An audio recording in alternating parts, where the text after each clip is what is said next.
Thank you. Thank you so much for allowing us a little bit longer of a break. We're resuming our Board of Behavioral Sciences. Today is November 4th, and the time is 12:21. My name is Maxi Sposi Jimenez, and I'm the chair of the Board of Behavioral Sciences. Just for the record, Dr. Walker left for the day, but we still have a quorum. And we are going to introduce item 21 as discussed prior to the going to a break. This item is discussion and possible action regarding the Association of Social Work Boards 2022 release of exam data.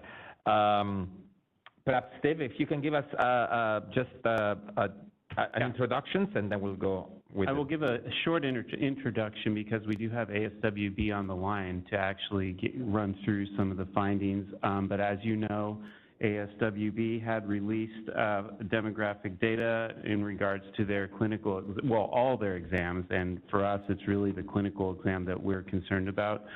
And as you know, the data did show major disparities in the pass rates, and I think their intent it was good. I mean, it opens up the conversation, and as you can see, it actually opened up the conversation for not just ASWB, but it's something that we will be, I think, addressing with our own exams and looking at that. So it's going to be a long process, but it's a good start. So without further ado, I believe we have Dale and Jennifer, Stacy, I'm sorry. Oh, it's right there in front of me. So Stacy, thank you for joining us today, and I'll let you kind of start the conversation off with your presentation, and appreciate it. Thank you very much. I'm Stacy Hardy-Chandler. I'm the CEO of the Association of Social Work Boards, and I'm very honored to be joining you today. I started out my career journey as a candidate for licensure in California, not only for the LCSW exam, but also for the clinical clinical psychology exam. So it is a particular honor for me to be joining you today. So I want to go over some of the general information that we want to show about the exam in terms of providing context. If you can move to the next slide. This has been reiterated by a couple of other presenters, and we just want to reiterate our mission as well to provide support and services to the social work regulatory community to advance safe, competent, and ethical practices. And just to pause right there to reinforce that boards are our members. We don't exist without the boards. The 64 jurisdictions that make up each of the United States, all of the Canadian provinces and territories are our members, and we exist to serve those regulatory communities. And the whole notion about public protection has been mentioned before, that being at the core of our existence and behind all of the licensure discussion. And something that doesn't come up as much, but I think is particularly relevant when we're talking about licensure requirements and specifically the exam, is this notion of accountability. I don't think that we elevate that as much as we should, but at ASWB, it's at the forefront of what we're promoting in terms of the licensure process, and specifically in our discussion about the exams. So moving on to the next slide. I just wanted to cover a couple of things that I'd like to address in our very limited time today. First of all, to provide accurate information about exam development. This is important because there have been requests, suggestions, demands, a lot of things made in the absence of accurate information about exam development. And this may just be a repeat for some of you, but it may be new information for others. So we really want to highlight the anti-bias measures that are a part of the exam development process. The second thing that I hope to cover in our very brief time together is ASWB's commitment to working on upstream solution-focused approaches. And that's very critical if we're going to change these disparities. Part of the concern for us is the conflation of the instrument and the outcome, the message and the messenger. So we see this as an opportunity to look at these obviously disparate outcomes by self-reported race identification and age. But we see this as an opportunity for social work to do something remarkable in terms of social justice. And I don't have to share with you the elements of licensure are not exclusively the exam. It's part of looking at an array of factors that point toward measurement of competence. Certainly, a candidate's educational background. In the case of the clinical license, their supervised experience, then plus the exam. So the exam alone is not licensure. It's the combination of all of those factors. Moving on to the next slide. I think this is something that is helpful not only for boards to remember, but this is something we like to share for presentations to the general public, that the exam is an objective component that supports public protection.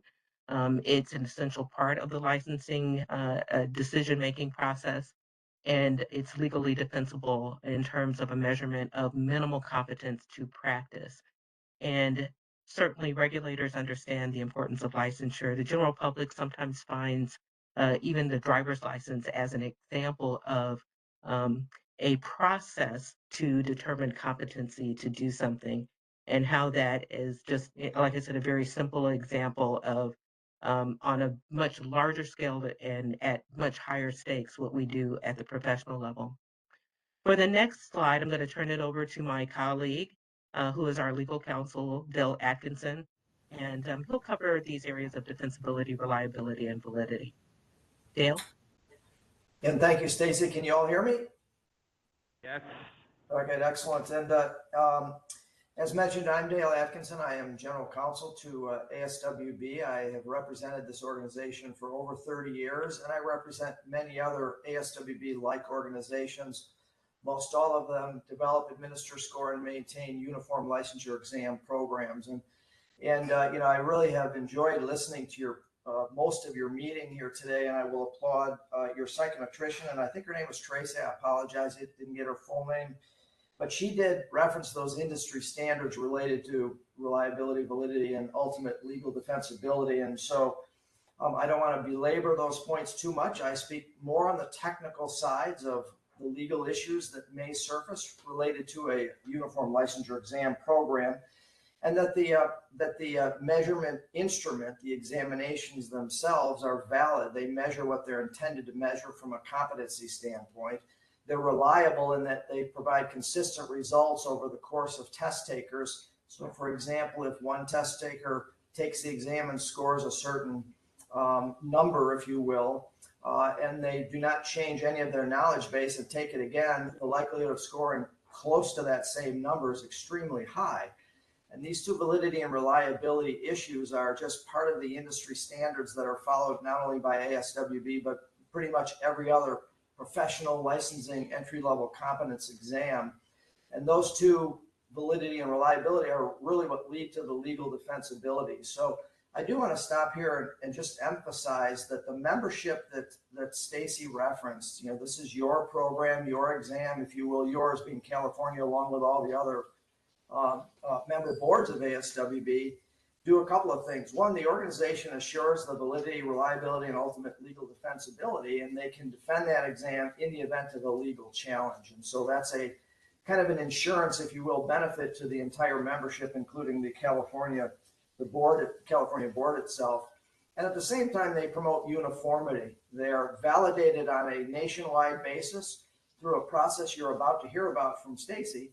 And that validity or that validation process allows competence to be measured and then ultimately recognized in all jurisdictions for purposes of mobility, portability, and the movement of practitioners. So, you know, these are important aspects, I think, to at least reference from the standpoint of the development and administration, scoring, and maintenance of these examination programs. And then lastly, it's already been emphasized, but I'll emphasize it again as well. What you're about to hear about the process of development drives it toward an entry-level competence exam. And so that is what is measured. And the examination program that ASWB develops and is used by you all and other member boards is the same pretty much with all of the professions. And so it creates an instrument you can rely upon, and that does measure that entry-level competence and can be legally defended if challenged. So I know that's a bit technical. I don't want to take up too much time, but I'm also here happy to answer any questions when Stacy's completed or at any point in time. So Stacy, back to you, and thank you to the board itself. I do want to say thanks not only to the board, but obviously to the important role you all play in public protection. So Stacy, back to you. And thanks, Dale. And I'm going to talk a little bit more about the practice analysis. Hold on to that as we move to the next slide. Just wanting to emphasize here both the psychometric aspects of the test development process, as well as the engagement of social work, subject matter experts. So both of those go together, the psychometrics of test development, as well as the input of practicing social workers. So let's talk a little bit about how that works for ASWB, which, as Dale mentioned, parallels basically test development in the professional realm in terms of high stakes licensing exams. So if we move on to the next slide, for ASWB in particular, one myth is that I think, about who might be writing the exam. So let's go through who actually develops the ASWB social work exam. We have on staff 20 personnel and who are devoted to the exam development process and exam administration. Their role is specifically for logistics. There's no one on the ASWB staff who actually engages in item writing. We also engage 4 vendors, including our psychometricians, Pearson VUE, and other vendors that help with the exam monitoring and development process. But here's where it gets really important. We have 7 item consultants who are actually pictured on this particular slide, who help oversee a fair and balanced, responsible item development process. They work with our 65 volunteers who make up the exam committees. And I believe, if I'm recalling correctly, the co-chair for the clinical exam is actually from California. So we have people who are actually providing the services, working in their various jurisdictions, who are serving as volunteers in this process. And then in addition to that, there are 90 item writers who are continuously submitting items for all of the tests, including the clinical exam. So almost 200 people are involved in this, with 20 of those people being ASWB staff, but those 20 people who are staff mostly helping and supporting the social work practitioners who are developing the exam content. The another piece to highlight here, we mentioned the practice analysis. They're developing content not just based on anything that they may come across exclusively in their practice. That's a valuable factor, but they're really guided by the practice analysis. And that happens every 5 to 7 years, where there's a major survey of practitioners who are essentially asked, what do entering practitioners need to know at the bachelor's level? What do entering practitioners need to know at the master's level? What do entering LCSWs need to know when they're coming into the field day one? That practice analysis actually provides the blueprint for what all of these people developed in terms of the exam items. So they're following the blueprint of not just themselves, but their colleagues from across not only the US, but Canada. So moving on to the next slide, this basically, for me, reinforces not only is the test legally defensible, but in my view, it's also morally defensible, because these are some of the people who contribute to the item development process. They are selected for demographics across a number of areas, including geography. We want people from the north, the south, the east, the west. Practice diversity. We want people who are medical social workers, school social workers, private therapists in every realm of social work practice, and racial diversity as well.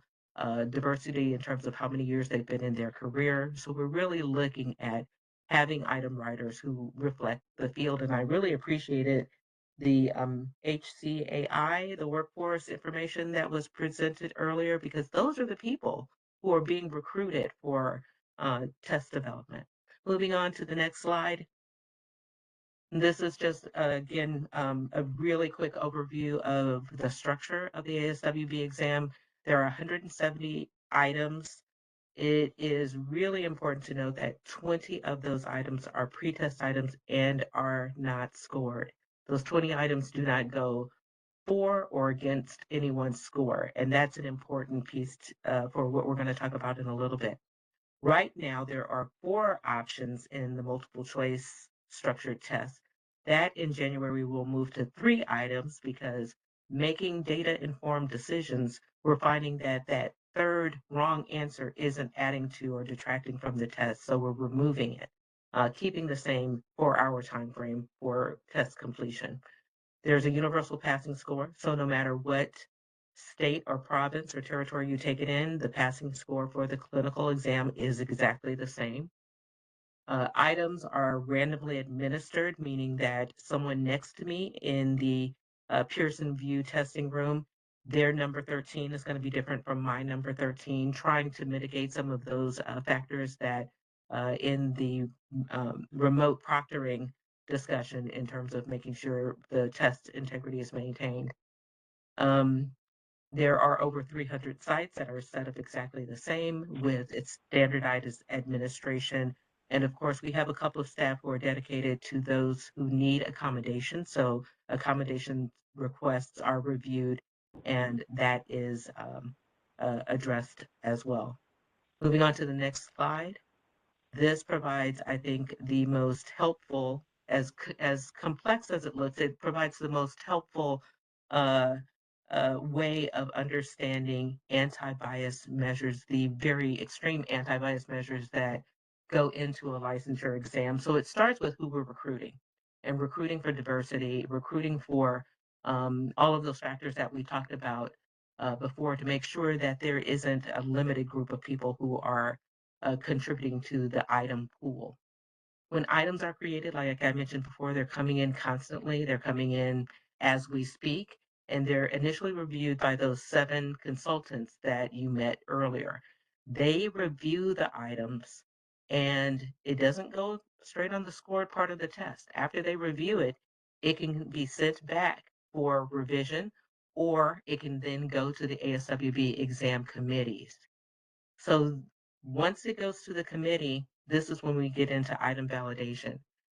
It is either returned for review again or revision again, or it can be outright rejected by these committees, again, of practicing licensed practitioners, or it can be accepted.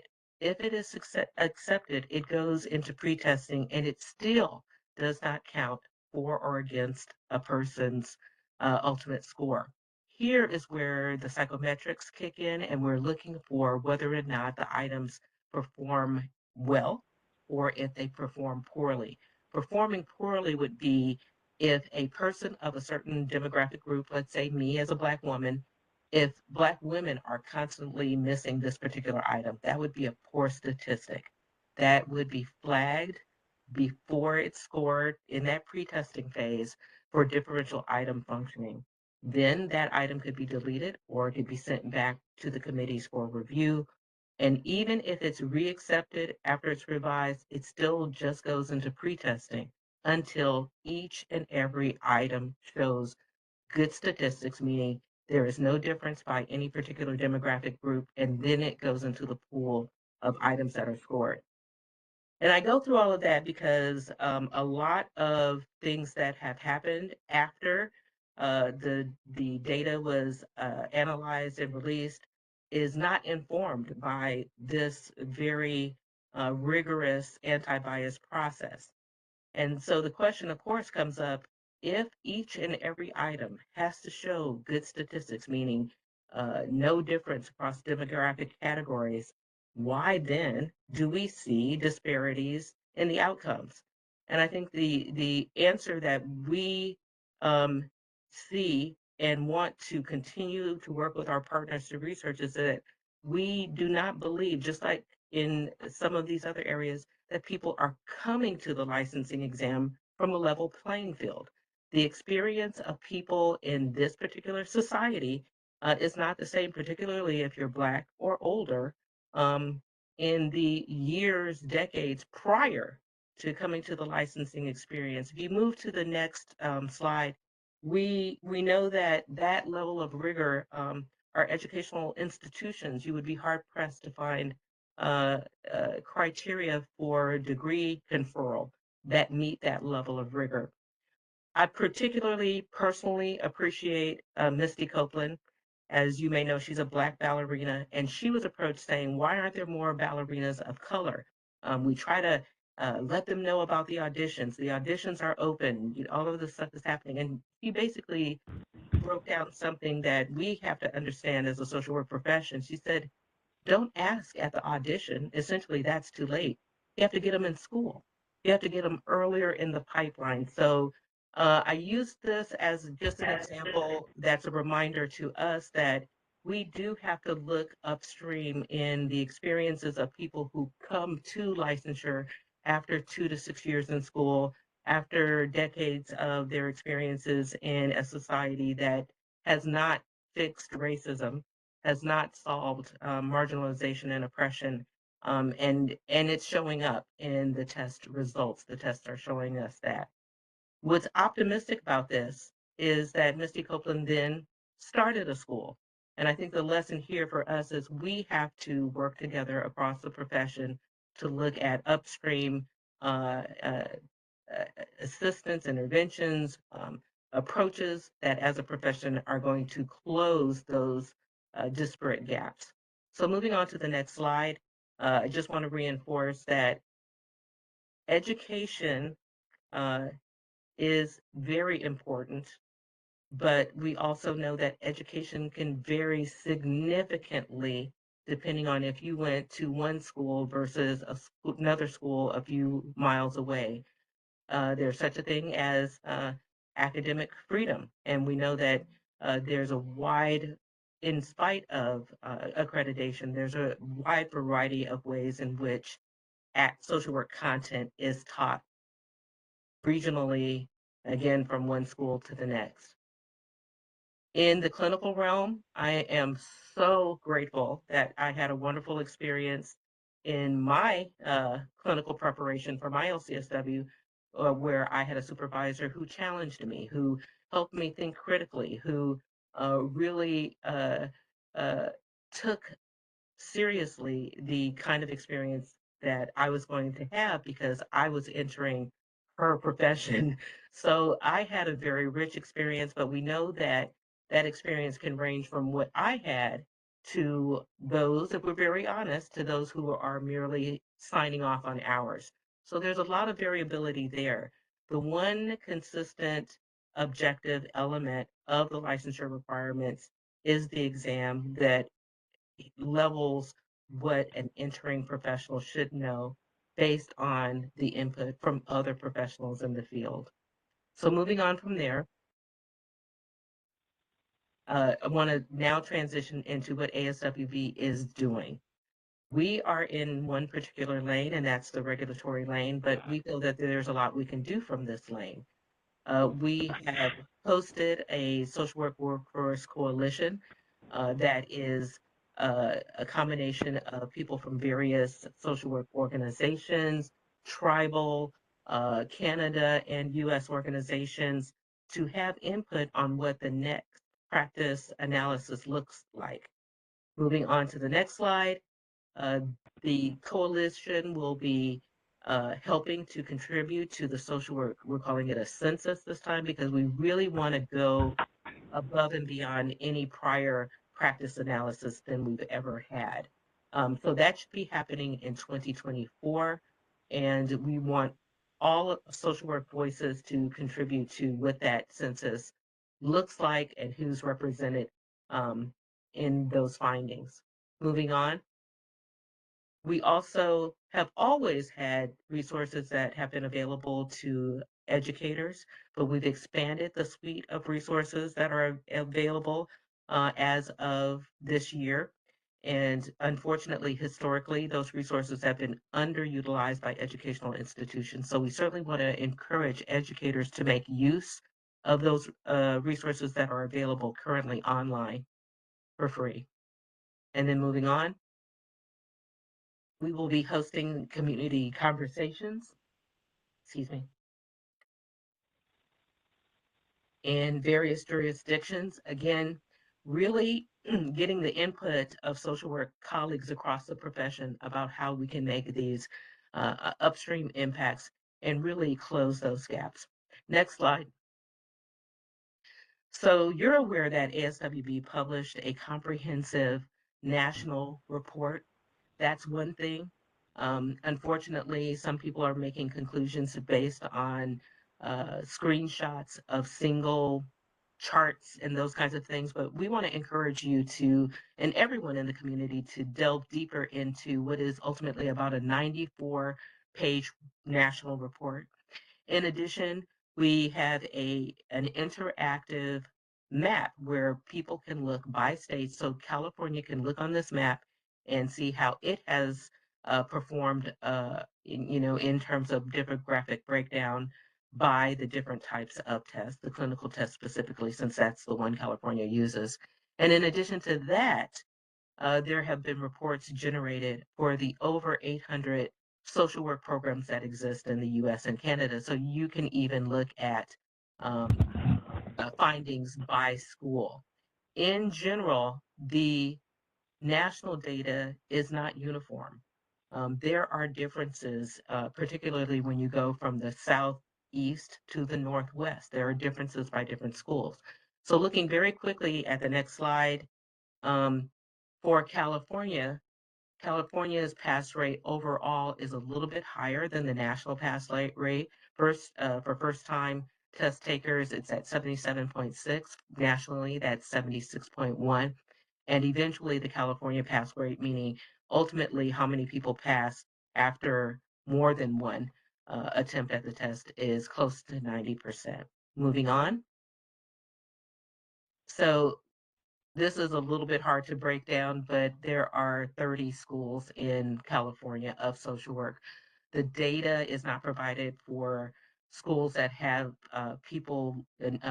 students less than 10 because it's too easy to identify. We want to maintain that confidentiality.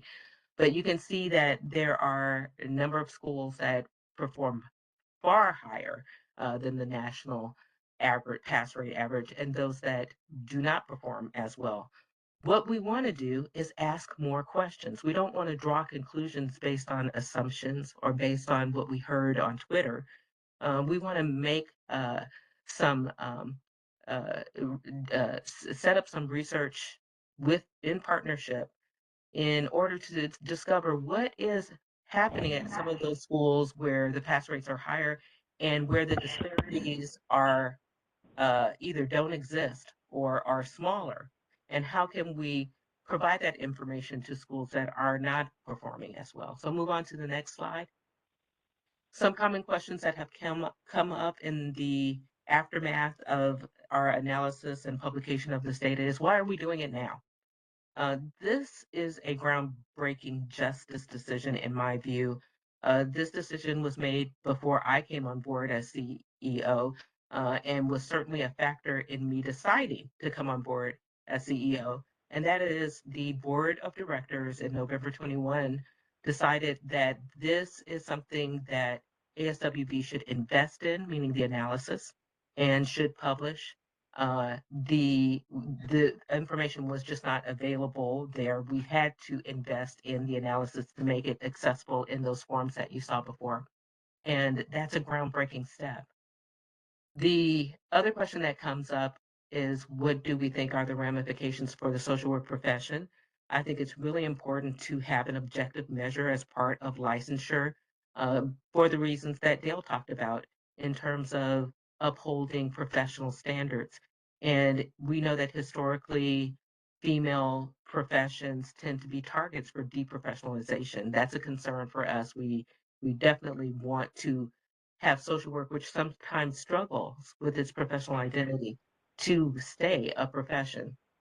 Will the test be translated into other languages? Well, as you saw, it is a complicated process where there are items being developed all the time and reintroduced into pre-testing and those kinds of things. So it is not a single document. The test is not a single document that can be run through, say, Google Translate. It's something that, as those of you who speak multiple languages know, the translation of the words doesn't always mean the translation of the meaning. And so we want to be very conscientious about any kind of translation. What we're looking at is our members who are in Canada, in provinces where French is an official language. What is it that they're looking at? How might that work? And the lessons that we learn from that will inform future decisions about translation. What does all of this have to do with the multi-state compact? We certainly know, as Dale said, that a uniform test is a good thing for people who want to and have to practice across states. We hope that some of the outcome and discussions that, particularly those that are misguided and ill-informed, don't delay the interstate compact. We still think that's an important conversation to have in terms of increased mobility and access to other populations across jurisdictional lines. And what can the broader social work community do? Well, if we move on to the next slide, that includes our member boards, and we certainly want you to encourage social workers to participate in ASWB initiatives, some of which we've mentioned before. We also encourage people to question the sound bites or isolated facts that are missing context or things that are just not reflective of the depth that really informs that information. Unfortunately, some of those sound bites have taken on a life of their own, and that's unfortunate. They sometimes get in the way of the partnership that we're trying to forge across the profession. We want you to also encourage the support of future research. This release is of descriptive data and it is only a baseline, but you have to start somewhere. You have to take those first steps.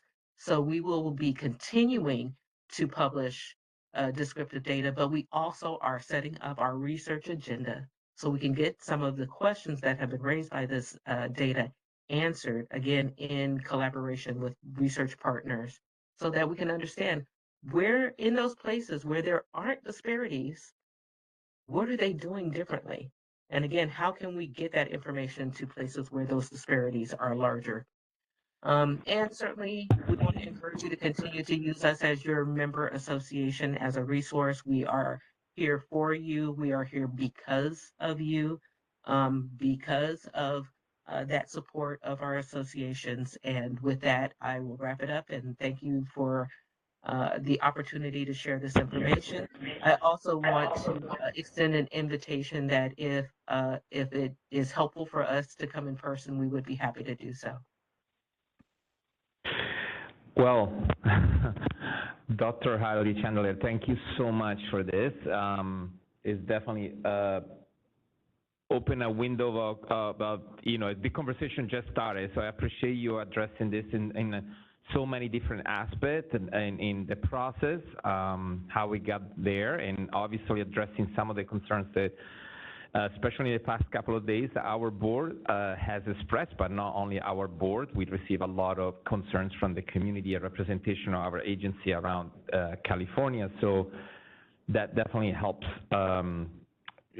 centering the conversation. So really, thank you so much. What I would like to do is to open the conversation, and if there are any questions, observations, and comments from the board, as we usually do, and then go into our audience, so that we can perhaps come to a possible even action item today based on the conversation we're having. I will start from my board. If there are any initial inputs and conversations in regards to the presentations that we just witnessed.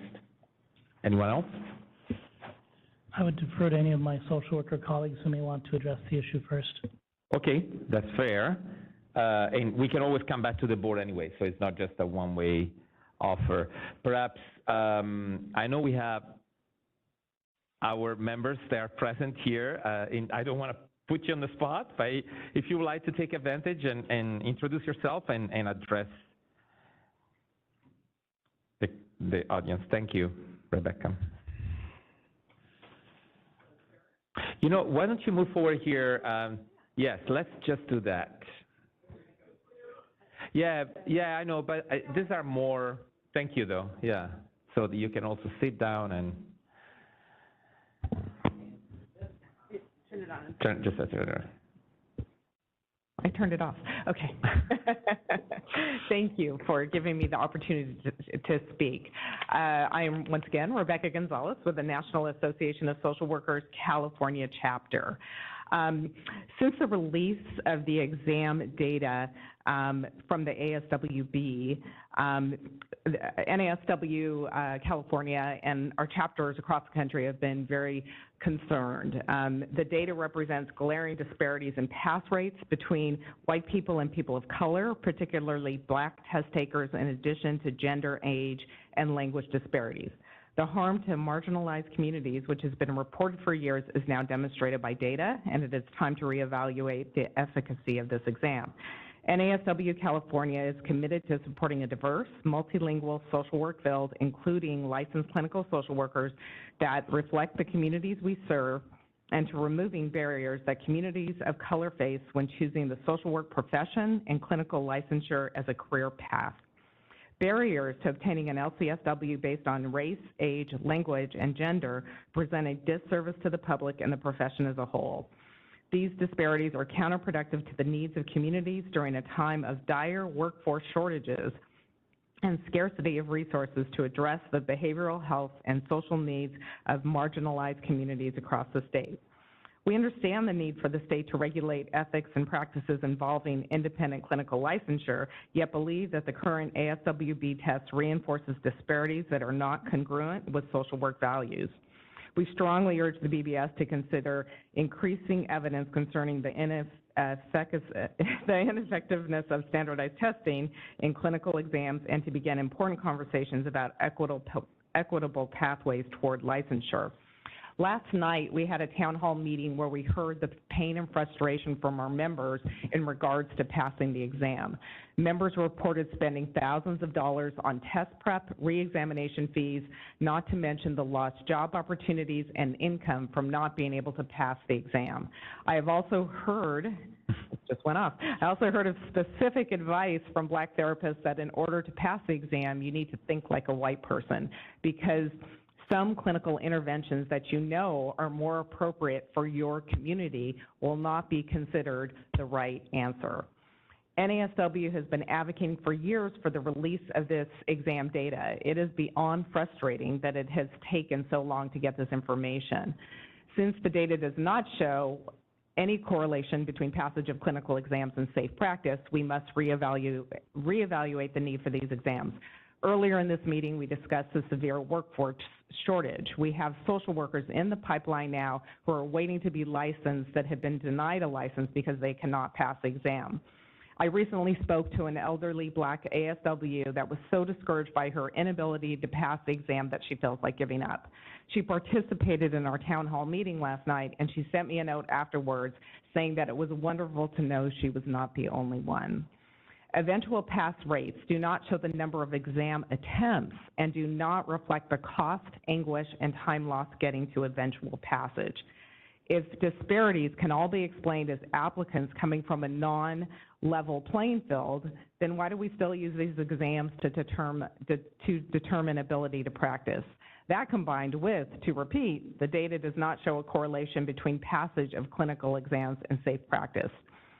These exams do not protect the public, and racial disparities are clearly in play. These exams hold up structural racism and have no place in our licensure process. Thank you. Thank you, Rebecca Gonzalez. Perhaps I see someone else would like to approach. And Dr. Hadley Chandler, if you would like perhaps we have these few comments, and if you would like to address them, you're more than welcome to. Just I would like to give space, and then we'll get back to you. Is that okay? Perfect. Thank you. Good afternoon, Ben Caldwell, MFT. I want to second and emphasize what Ms. Gonzalez just had to say, fully supportive there. I know you've all had a chance to see the white paper I put together with Tony Rumanier. I won't reiterate those points here. I do want to address one point that Dr. Hardy Chandler raised, because ASWB is saying essentially we're doing all of these things, and so therefore we conclude that differential pass rates are because of upstream factors. There doesn't appear to be even any serious consideration that the steps ASWB and other developers are taking to reduce bias might be inadequate, or that the exam structure and not just its specific content may be more foundationally flawed. Researcher Matthew DiCarlo has discussed how the process by which ASWB statistically checks for bias in exam items can miss bias at both the item and overall exam levels. Prior to this summer's report, ASWB had claimed rates of bias less than 1% on their exams, which next to the actual pass rate data suggests a clear failure of ASWB to identify bias where it has plainly been occurring. This raises real questions about the supposed adequacy of ASWB's processes and the moral defensibility of these tests. Our current clinical exams, across the board, as they all use similar structures and processes, limit the public's access to an adequate and diverse group of practitioners without meaningful evidence of a corresponding benefit. You, as the BBS, have more power on this issue probably than any other single institution in the country by virtue of the sheer size of your licensee population. You choose what exams to use. You choose what to demand of developers. I hope and trust that you will rise to the occasion. In particular, I hope you'll demand real and substantive information on measurement bias, differential test functioning, not just item functioning, and the processes that developers use to assess these critical issues, as those processes typically have no public disclosure and thus no accountability. The safeguards that are in place now to reduce bias are failing. We need to do more about it. Thank you. Thank you, Ben. Are there any other comments from the public present here in Sacramento, or from the audience, before I go back to the board? And then I will open to the public again. Is there any comments from our board members at the moment? I would love to hear from Dr. Okay, we can do that. They've just given a lot of information. Right. Okay, we can do that. Dr. Hardy Chandler, would you like to intervene now, if it's okay with you? Sure. Yeah, I really agree that we should be concerned about these disparities, but I stand by the fact that we also need to look upstream in what people are bringing to the test process, because we know that this does not look the same across the board, and something is going on there. We don't know. I agree with the second presenter that more research needs to be done. We need to look at additional ways of assessing competence, and that's an ongoing process. Right now, what we have is the state of the art, but that doesn't mean that it can't evolve and change. So ongoing research into, because let me just say that our position, we're not married to the exam. We're married to a measurement of competence, which right now, the state of the art is the exam, but that's an ongoing evaluation process that is happening. So while we're continuing to strengthen the exam, we are also researching other ways to assess competence, because again, we owe that accountability to the public to show that this is based on what practitioners are saying should be what people need to know to enter the field. Again, the diversity of what people graduate with, that's fine. But in school, the minute you graduate, the minute that degree is conferred, there is no accountability for the next 20, 30, 40 years that a person is in the field. That accountability comes from regulation, and regulation should have something in addition to the array of educational experiences and the array of practice experiences to help say to the public, this is how we are assessing competence for someone coming into the field. And in terms of the next phase of continuing education, these are the kinds of things that we expect people to maintain. Other research about the impact, I agree with that. I want to continue to ask research questions about the impact of licensure and licensure requirements in terms of public safety. So that is something that is certainly a question that professions should be asking. So I don't disagree with that. I just think that to conclude that this is not effective, I think it's premature.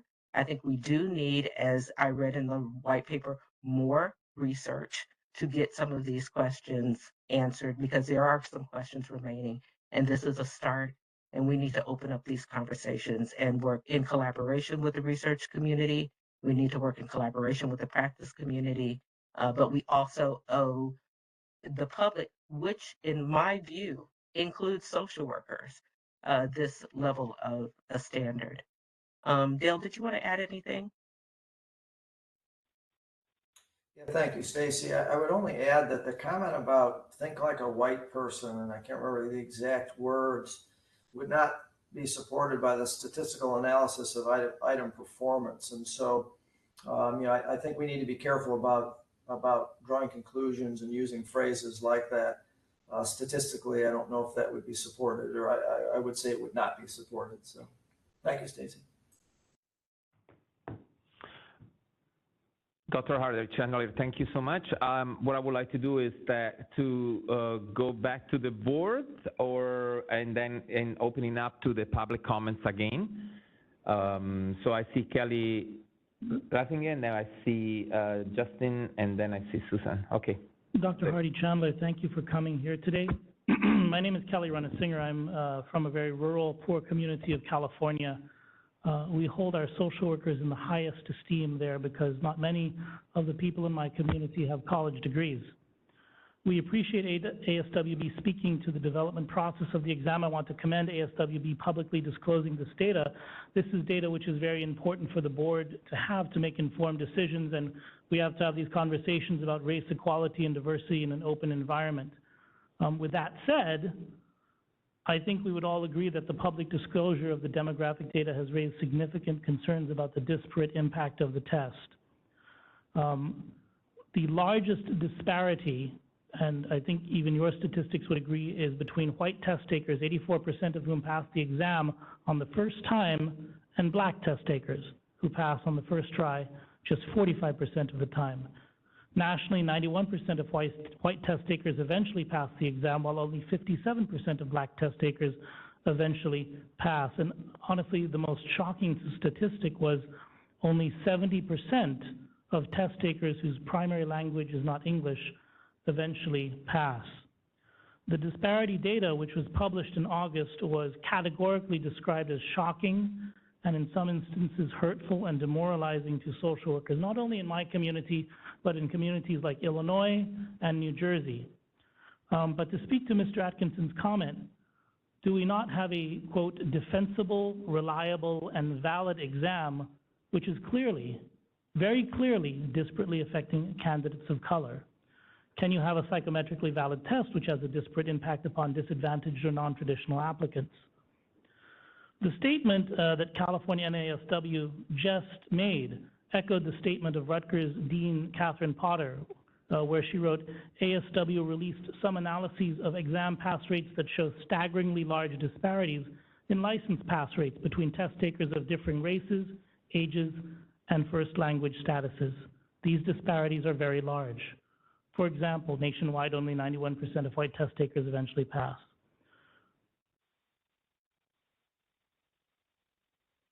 I think at this point, and if I had a nickel every time someone said we need more research when there's a discussion about race and equity in the room, I think I'd be a millionaire. A great deal more investigation is needed into the psychometrics of the exam, as another public commenter said, and particularly into whether or not the exam has a significant disparate impact upon candidate social workers of color who live in California. I was quite surprised at this presentation, and I would note that the first thing that is important for any DEI program to realize is accountability, is the idea of accountability, the idea that there's a problem, a foundational problem that we must acknowledge. And I will close with those comments and defer to my other colleagues. Thank you. Thank you so much. I believe then next was Justin Hapt, and then Susan Freeman, and then Abigail Ortega. Yeah, so again, I'm going to be echoing my colleagues' earlier comments, but I want to speak specifically to this response that some of the bias may be addressed by existing social workers identifying what core competencies are needed to enter the field. And it's disappointing, I think, to hear that that's something that you are using to defend against these clear racial biases, because there's an obvious selection bias in who even gets into licensing. That's what we're already identifying. So to take a group of largely white people, and I know the response is going to be, no, we attempt to get individuals that represent diversity, though these individuals have already jumped through the hoops to maintain proximity to whiteness and to think in terms of what white social work is. So there's an obvious selection bias that I think is troubling there. But I also think that more broadly, we keep pointing to upstream factors, but the exams we know do not connect to what social work looks like on the ground. It doesn't address issues of collaboration with peers. It doesn't address issues of collaboration with clients or rapport building. It doesn't address issues of being able to work in teams, which social work, which is an integral part of social work. And so I would wonder, and perhaps Steve can speak to this, the BBS staff's ability to look specifically at alternative exam options, and specifically what licensing processes look like that do not require clinical exams. And I think that that would be a helpful place to begin looking at alternative options. Thank you, Justin. Yes, Steve, if you want to go address that. I mean, that's at the behest of the board, and we can do that. I mean, look for alternative options. So, I mean, that would be a process we can bring to committees and. Yeah, definitely it's a board decision, so, but.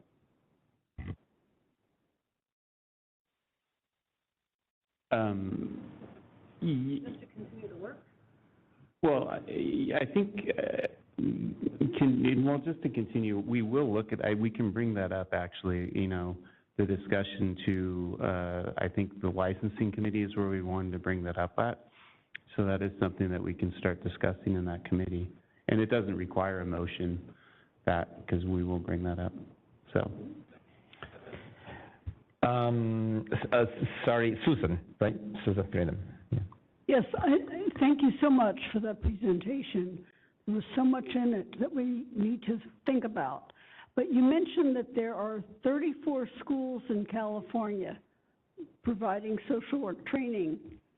And I'm just wondering, while it would be a huge undertaking, it seems that we need to know what's going on in those 34 schools that's producing this disparity in the passage of the exam. There must be something going on during that educational process that is different for people of color, or they're not getting the same education that they should be getting. I don't know, I'm just guessing. So I'm just asking that question. I don't know if that's something that you've thought about. Obviously, it is something you've thought about, but I don't know what you've thought to do. So thank you for that. Thank you for that question. We actually do, again, we said this was preliminary data as a starting point. There are a number of questions that we still need to ask. And again, I'm hearing conclusions without the sort of research support. And we do need to ask those questions. And I'm sorry, there is value in ongoing research and danger in drawing conclusions without the evidence or the support. We know that there are schools in California where those disparities are either small or don't exist. And what is happening at those, with diverse populations, mind you, and what is happening at those schools that we can learn from in terms of helping other schools. The other thing is about whether or not the exam covers collaboration and those kinds of things. Again, this is part of a three-pronged approach to licensure. The exam is one component. We do need to ask some questions about what's happening in the educational realm, and we do need to ask some questions about what's happening. And I am, you know, from and when I say we at this point, I'm saying as a social work community, because that component, that objective component, is one leg of that three-leg stool. And what kind of experiences are some people having versus other people? We don't have that information. So we can maybe minimize the importance of research, but it's going to help us get some of these answers to the kinds of things that people want to say, but it isn't, we don't have the support for it. And what we want is just the information. All we're saying is let's be curious. Let's ask some questions and get some answers, because there are Black people who are passing this test. What is it that they are getting that we can share with other marginalized groups? There are older people who are passing this test. I come from that strengths-based tradition. What is working for some that doesn't seem to be working for others, and can we identify those variables? Then I think that we, as I'm going to speak for social work, can use the tools of our field and the approaches of our field to actually have an impact on getting more people out into the workforce. So I do believe, to your question, we do need to ask more questions. And thank you for asking that question, because when we're fleshing out our agenda for moving forward and how we can partner, again, we're in that regulatory lane. So we don't control the schools, and we certainly don't control NESW or the practice side of it. But what we're saying is people should be discouraged by these outcomes. They should be upset. They should be frustrated. But no one that we've talked to is surprised. That word is not used because, unfortunately, racism pervades our society. And I would wish that social work was immune from it. It isn't. And unfortunately, people are also responding with, they are not surprised because they see this everywhere. But I think that in social work, we actually have the capacity to have an impact if we were to collaborate. Thank you very much. I'm not a social worker, so I don't know. When is the next exam scheduled? Does anybody know? Well, it's a continual exam, and ASWB is a continual exam. Well, how can we continue to support that if we know that Well, that's the only way that there? It's currently right now in law. It's the only way that you can get licensed in California. So we have to maintain it right now. But I mean, what we are going to do is, ASWB has set a plan forward where their steps on looking at, short-term, long-term goals on that. And then additionally with us, with the schools per se, we're going to start talking about this in the licensing committee, or if it gets too big, maybe additional committee to actually focus more just on the exams. But we are going to be talking about that, so. I mean, I would assume that some students who don't pass are going to be like that lawsuit that we heard about earlier. Well, and that's, the concern is, and you'll hear from, I think we have quite a few participants on the line waiting to speak, but you will hear. I mean, it's not, it can be expensive, and some people don't pass, and that's what, for my personally, and I think for everyone here, is really the barrier to licensure. I think I really don't want to prevent somebody from getting licensed, but at the same time, we do have to balance, consumer protection. How we do that, there's a lot of, discussion here about whether that does help out with consumer protection, but it's that balance. And that's what we're going to have to venture down, the next year or so. It's going to take a while to look at these things and make decisions, because they're big decisions. And So I know that before, just to follow, Abigail Ortega was asking to speak. Thank you. Yeah, I would say a lot of the questions I had got answered, but I think for me the big question is, like, what are all the variables, right, impacting the people that are not passing the test more than once? Or, is it a large margin that they're not passing by? Is it a short margin? Like, there's just a lot of gaps, right? Like, ethnicity is like, it's large. So I feel like breaking it down so that we can be more strategic about how we address it. And I just speak, also from personal experience, like if it were up to test, like I would not be here. It's been a lot of alternate pathways to getting to a good high school, to a great college, right, to getting an internship, like all these, it's been alternative pathways that have gotten me closer to fulfilling all my dreams versus like a test. And I don't see that there is that option right now for people of color that are very capable and are not passing this test. And it could be money, it could be education, it could be limiting beliefs, right? Confidence, it could be getting to a test site. Like, there's just so many factors that I feel like are not fleshed out. And perhaps the BBS could really get on creating alternatives, right? Like, how can we support the people that are waiting to contribute to our society?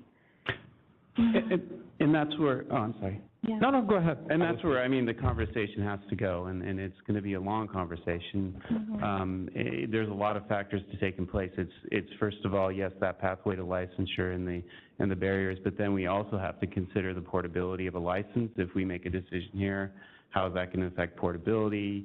I'm sure that there might be a concern of if you, depending on what pathway you choose, are you going to then,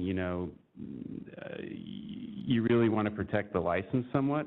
Or else it just doesn't really, the licensure doesn't really have meaning. And so there's a lot of factors. But yes, we had these conversations. There's going to be, I think, a lot of conversations on this. And then I think, using the data-driven as much as data we can get. The first start, as you know, this is not just affecting ASWB, the ASWB exam. This is going to be a bigger discussion about our exams. So I'm assuming, and that's what I garner. So I don't want to make the decisions for the board, but that's what we will, start looking at our exams too. So yeah, we will continue. Okay, Eleanor? Thank you for your presentation. It was very interesting, and I would just applaud your efforts to what you're doing to try to level the playing field. I had some questions, just quickly. I just noticed there's some schools missing, in particular where I work. And then I was also, I like the stats. I like seeing, I noticed there was kind of some big gaps where I think one was where there was like a 10-year gap. I would like to see a little bit, if there's possible, more of a breakdown. And that's something we can work with ASWB, see if there's a possible breakdown. I think it was one of the things that was mentioned earlier, is that some of the schools might be missing because I believe it was if they had less than 10 candidates, just for sake of confidentiality. It makes it, it kind of, I think that was one of the things. But we can look further into that to see what we can extrapolate or get out of, for California schools. Yeah, and I would say, because I think that would be a good place to go, because I think ours is pretty diverse in the Central Valley. So. Yeah. Thank you, Eleanor Uribe. Are there, John Sabeck, and then I would like to open, and we can always come back to the board. I would like to open to the public after. Thank you. Thanks. Dr. Hardy-Chandler, thank you so much for your conversation with us today. For me, one of the biggest concerns also comes up from the idea that in current educational standards, we really have come to understand that standardized tests have been instruments of racism and a bias system since their inception. And we know that that particularly affects students of color, and especially from low-income families and low-income rural areas. And it shows up at the very beginnings of testing in U.S. public schools. And if you're in a system where failing a test at a young age changes your dynamic of who you are, then facing a test at a pinnacle moment in your career is going to bring up huge amounts of stress and anxiety, no matter how fairly balanced the test is being made. I think it's really important to look at the movement that's going across the country about really looking at this abuse of testing systems and what we need to do to create more authentic assessment tools. And if I could just ask you for a moment to remove the constraints of you being here today with us, really trying to, I'm going to say, defend the test or the validity of what the test does. If you have the ability to take some action steps that would help us guide our way to support the people of community of colors wishing to enter the field of social work, what would your wish list be? Thank you, John. Yeah, thank you for that question, and I really appreciate the acknowledgement of, and by the way, I really honestly do not feel I am here to defend. I came to share information with you all, and I do think that together there are things that we need to do. On my wish list is definitely work with the educational systems, and this is not to, kick the can or whatever, but again, we're in a particular lane, and we do have to work across the profession if we're getting more diverse people into the workforce. So, I think that there would be more of a sense of how we can work as a professional continuum up through coming into the educational program, preparing people not just for graduation requirements, but for that, whatever the measure would be, whether it's a test or something else, that is a competency measurement for protection, public protection, and protection of the profession. I mean, that's another piece of it. So that could be an exam or something else. We're continuing, and this is a part of my wish list that is in action, looking at alternative measurements. One of the things about doing something with intention is making sure that you don't fall out of the frying pan into the fire. And we're looking at things that have been tried before, why they failed, what were successful elements of them. So again, I'm not committed to a test. I'm into competency measurement, having that parallel road of continuously improving this test while we have it, but also, yes, looking at what are some other ways that we can show the public that regardless of where this person came from, or that when you're getting a social worker, you're getting this person, and also, or this minimum professional standard. And also, just like I said, looking at it as a continuum, what is it that we all need to do to contribute to continuing competence? Because again, if something happens down the line, we don't want it, we don't look for it, but that's part of what regulation does, is protect for things long after a person has graduated. I think that would be just really core to where I think this could go. I believe we can close whatever, right now we have these gaps, the gaps that exist in our profession, whether it's the workforce piece of it. I believe that collaboratively we can close those gaps if we choose to do so. So those are some of the things that would be on my wish list. I appreciate that question. Thank you. Thank you, Dr. Harvich. Chandler, I would like to open to the public at this point, and then if there are other comments or actions, we definitely come back to the board. Moderator, could you please do that for us? Thank you. I wish it was a break, but it's not. We are open for public comment via WebEx, and if you would like to make a comment, please type the word comment into the Q&A box in the lower right-hand corner of the screen and send that comment to all participants. Dial-in users, please dial *3 to raise your hand, and we will call on people in the order we have requests. And we have a hand raised from Matt. Bear with us just a moment. We are sending you a request to unmute your microphone. Hey there. So can everybody hear me okay? Yes, go ahead, please. Sorry. So I wanted to ask you about the sort of definition of measurement bias. So I was reading the testing standards that you guys cited, and it said that like even though like a test might not show significant levels of differential item functioning, it might still show levels of like really significant levels of differential test functioning. And if you find like good reason to indicate like bias, you need to look for both. So I was wondering why ASWB is not measuring for differential test functioning.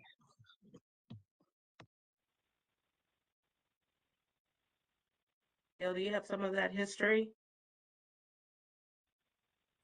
Yeah, the approach, and thank you for that question. The approach of item analysis, item per item, has been an industry standard that creates legal defensibility and an acceptable approach.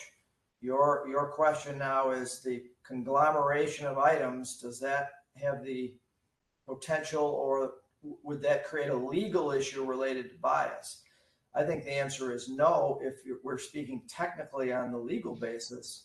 But as Stacy has mentioned, there's the moral issue and there's the other side of the continued continued look at alternative approaches to an examination. So the legal defensibility issue is really what's going to drive the approach to a process that can be defended in the event of a challenge. Thank you for. Let me just add that there are a lot of things that we're going to be looking at moving forward. Being part of this conversation, I think is really important, and I think we do need to get some of those answers. I cannot answer from the standpoint of a psychometrician, but I certainly want to take that to our psychometricians to look at. Well, I guess it was just really strange for me because it is required in the standards to do differential test functioning for all psychometric tests. We would need that for Beck's depression inventory, anxiety inventories. And it sounds like ASWB never even analyzed the descriptives before this year. And even now, CSWE says the stuff that you've submitted publicly is not the full multivariate results.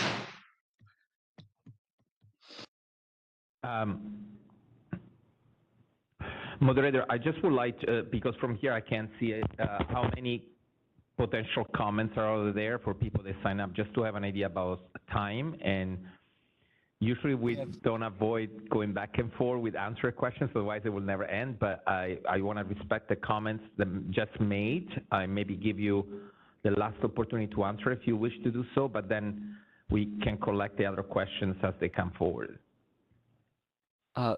Mr. Chair, we have 2 more requests, and I believe Matt is finished at this point.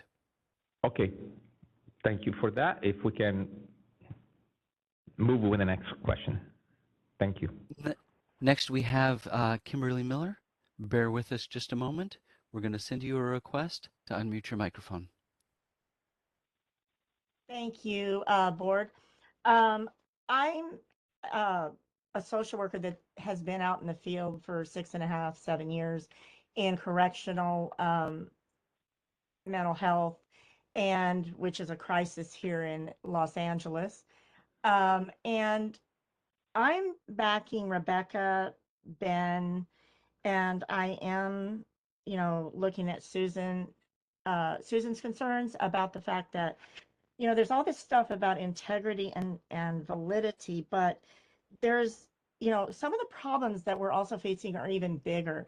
Many of my colleagues are losing their jobs with the 6-year rule, and they're put under a lot of pressure, and there's already enough pressure in the correctional system that I barely had the energy to study at that time. Now I don't have a job. I'm sitting here at 60 years old fighting for my life, and I can't, and I've taken the test 5 times. During the 4th time I took the test, I had a severe panic attack, almost literally thought I was going to die. That I've had a lot of things that have happened. I had neck surgery, and then I have lower back injuries from a fall I took leading that job, walking. There's a lot of factors in this whole thing, but I have colleagues that I do a study group for, some of them have passed the test, and I'm the one that taught them, but I can't pass it? It doesn't make any sense. And the study materials don't add up to what the test is trying to do. It just is incongruencies. And I just feel sorry for people that are of other ethnicities, plus people that are of age. This was my second career. I started at 51 and went to 9 years of school and spent over $280,000 at Loma Linda University to get nothing 15 in seconds. return. That's what people are upset about, is how much they go to school for.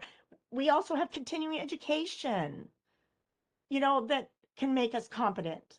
We get all kinds of training. What more? Time.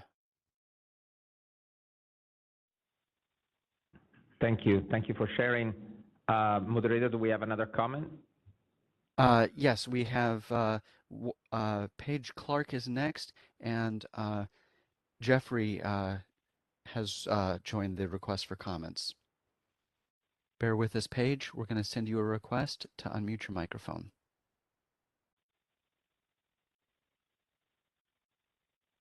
Everyone, my name is Paige Clark, and I'm calling on behalf of the California Alliance of Child and Family Services.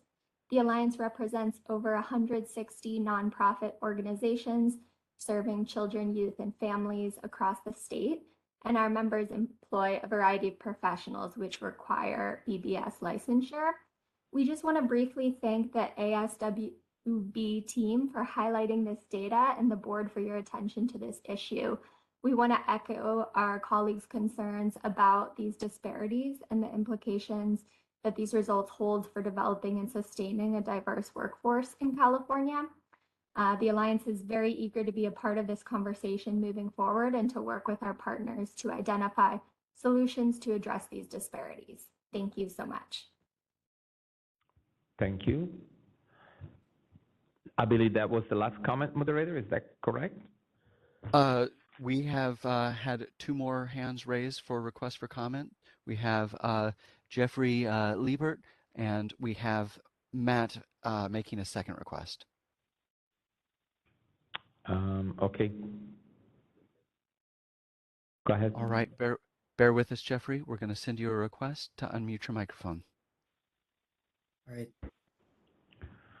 Thank you for giving me the opportunity here. My time will be quick. I just want to thank you guys for taking the time to really address this and really respect and appreciate the response from the board members. I appreciate the vigor with some of the reactions that I'm hearing here. And I just want to second a comment that was made by Dr. Ben Caldwell about really the importance of reflecting on and considering whether the exam itself is flawed rather than individual exam items or maybe even the process of evaluating those items. I heard a little bit about the opportunity from Dr. Hartley Chandler that we might be considering other ways of performance metrics besides this exam, and I really want to make sure and suggest and encourage that is pursued equally to the research on how things are going well or not well at other universities. Thank you. Thank you. And we have a second request for from Matt. Hold on just a moment. We're going to send you a request to unmute your microphone. Hey all, thank you so much for giving me an opportunity to ask another question. I just wondered if ASWB had plans to release the full multivariate data so that we can make more informed conclusions about exam bias. So as part of one of the things that actually was just published on our website is we're going to be putting out a request for proposals for ongoing research partnerships. And when we get those proposals, we'll release data so that some of those questions can get answered. So yes, it'll be released, but it'll be released very thoughtfully. And it will be released in combination with partners who can execute the kind of research that is going to give up a breadth of objective answers. Thank you. I believe, moderator, we concluded the public session. The public portion of the questions. Is that correct? We don't have anyone else? That is correct, Mr. Chair. Okay, wonderful. We're coming back to the board. If there are any other comments, suggestions, or motions or proposals, this is the time to move forward. I see some I do have a moving, comment. but I don't know. Kelly, would you like to speak? Okay. I'd like to begin by saying thank you so much for all the conversation here. I wanted to let my board members know, from my position, ASWB is never going to say that their exam is racially disparate. 74% of the revenue is derived from the exam. The other 9% is derived from their publication sales. 74% of their entire revenue, which in 2020 was $13.7 million. So my motion is that we direct staff to conduct further investigation into the disparate impact of ASWB's exam process upon California applicants, not necessarily national applicants, but California applicants in general, and that they report to us on February. Question for you, Kelly. I would like to second that. I would like also to know if you agree to add an element of, we discussed yesterday, now I don't remember if it was yesterday or today, about the opportunity that the BBS could explore the possibility to collect data, demographic data, that we know in California limited, but it could be voluntarily collected, so that we can mandate staff to also look into how to do so in a way that incentives people from releasing the information so we can actually have more access. Is that okay? So amended, yes. I wouldn't know how to translate that into a motion, but... So amended. Okay, So wonderful. amended. Thank you. So I would like to second the motion. We have a motion on the floor. Any other inputs, comments, proposals?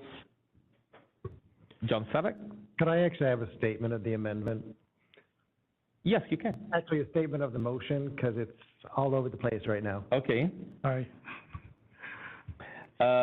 Kelly, would you like to restate it? Because you did it beautifully, you just had to add my part. That was the confusing part. I own it. But I know we agree on that. I move that the board direct staff to conduct research and investigation and report back to the board at the next regular board meeting on the disparate impact of administering the ASW exam to California applicants. Okay. And further investigate other mechanisms of investigating demographic data which are in line with existing law. Is that okay, Sabina? Yeah.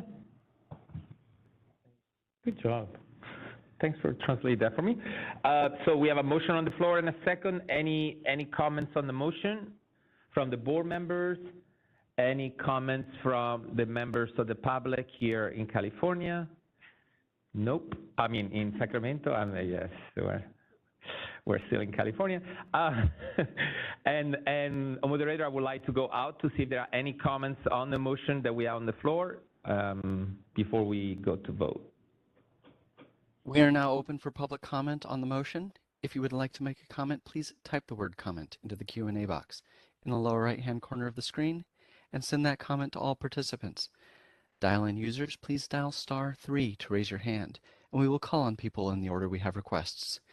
And our first request comes from Kimberly Miller. Bear with us just a moment. We're going to send you a request to unmute your microphone. Thank you again, board. I just wanted to come up with a comment when this was being stated that my son-in-law is a police officer, and police officers around, at least that I know of and he knows of, have been writing 5150, for instance, involuntary hospitalization reports. Now, so we're having to go through all this stuff to get licensed, and while everybody's deciding what to do about this, people are still going to be paying these huge exorbitant fees, and these police officers can actually do 5150 write-ups for hospitalization, and they do it. I just would like, sorry, moderator, to make sure that the comments are in relation to the motion on the floor. I'm sorry, I don't mean to restrict your participation, but we're focusing on the motion on the floor. If you have any possible amendments that you would like to propose to the board or approval, disapproval, that's definitely welcome. But I'm trying to translate your concern into the motion, so I didn't see any relations to it. So, Our next request, my apologies, yes, go thank ahead, you. sir. Our next request comes from GK. I'm going to read what you've written and then give you an opportunity to speak. And what is written is, I would like to recommend ASWB to look at modifying the exam and scoring. Would suggest that they look at the National Nursing Council of the new exam pattern to be introduced next year called NGN. A silent feature of NGN is that it will involve new item types that move beyond multiple choice questions.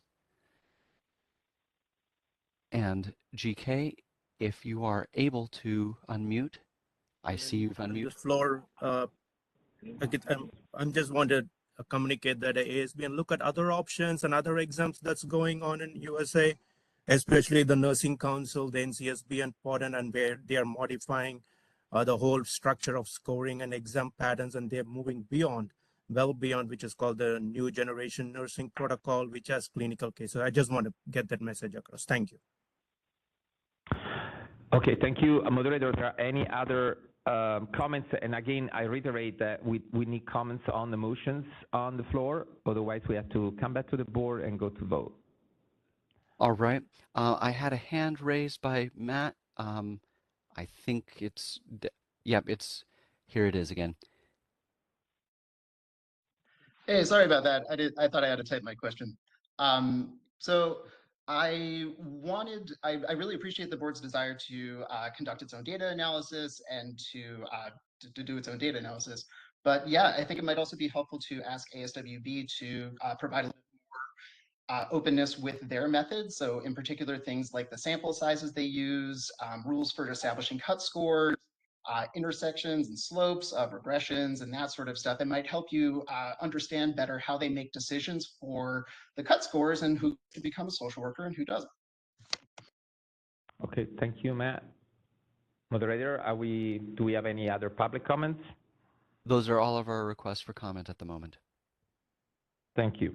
We're back to the board. We have a motion moved by Kelly Rensenge and second by myself. Do we have any other comments? Otherwise, we're calling for the vote. We're good? Christine? Thank you. Kelly Ranasingi? Yes. Sean Servek? Yes. Chris Jones? Yes. Max Disposti? Yes. Justin Huff? Yes. Susan Friedman? Yes. Abigail Ortega? Yes. Eleanor Uribe? Yes. Motion carries. Wonderful. Are we doing lunch now? No. Yes. So we're breaking for about 30 minutes? Because we say, right? You want to thank 30 minutes? Yes. No, before we break, I definitely would like to say, to thank our guest for being here today. I'm sorry, it's been a long day today, so we'll be scattered. But Dr. Harvey Chandler, thank you so much for being here and for making yourself available. I know that you are reachable as well. Thank you to both of you for presenting today. We are going in a break session for lunch for 30 minutes, and it's 1:50 right now, so we're coming back 2:15, 2:25 actually. Am I right? 2:20. Okay, obviously it's time to go in a break. Thank you so much, and we'll resume work at 2:20. Thank you. Bye.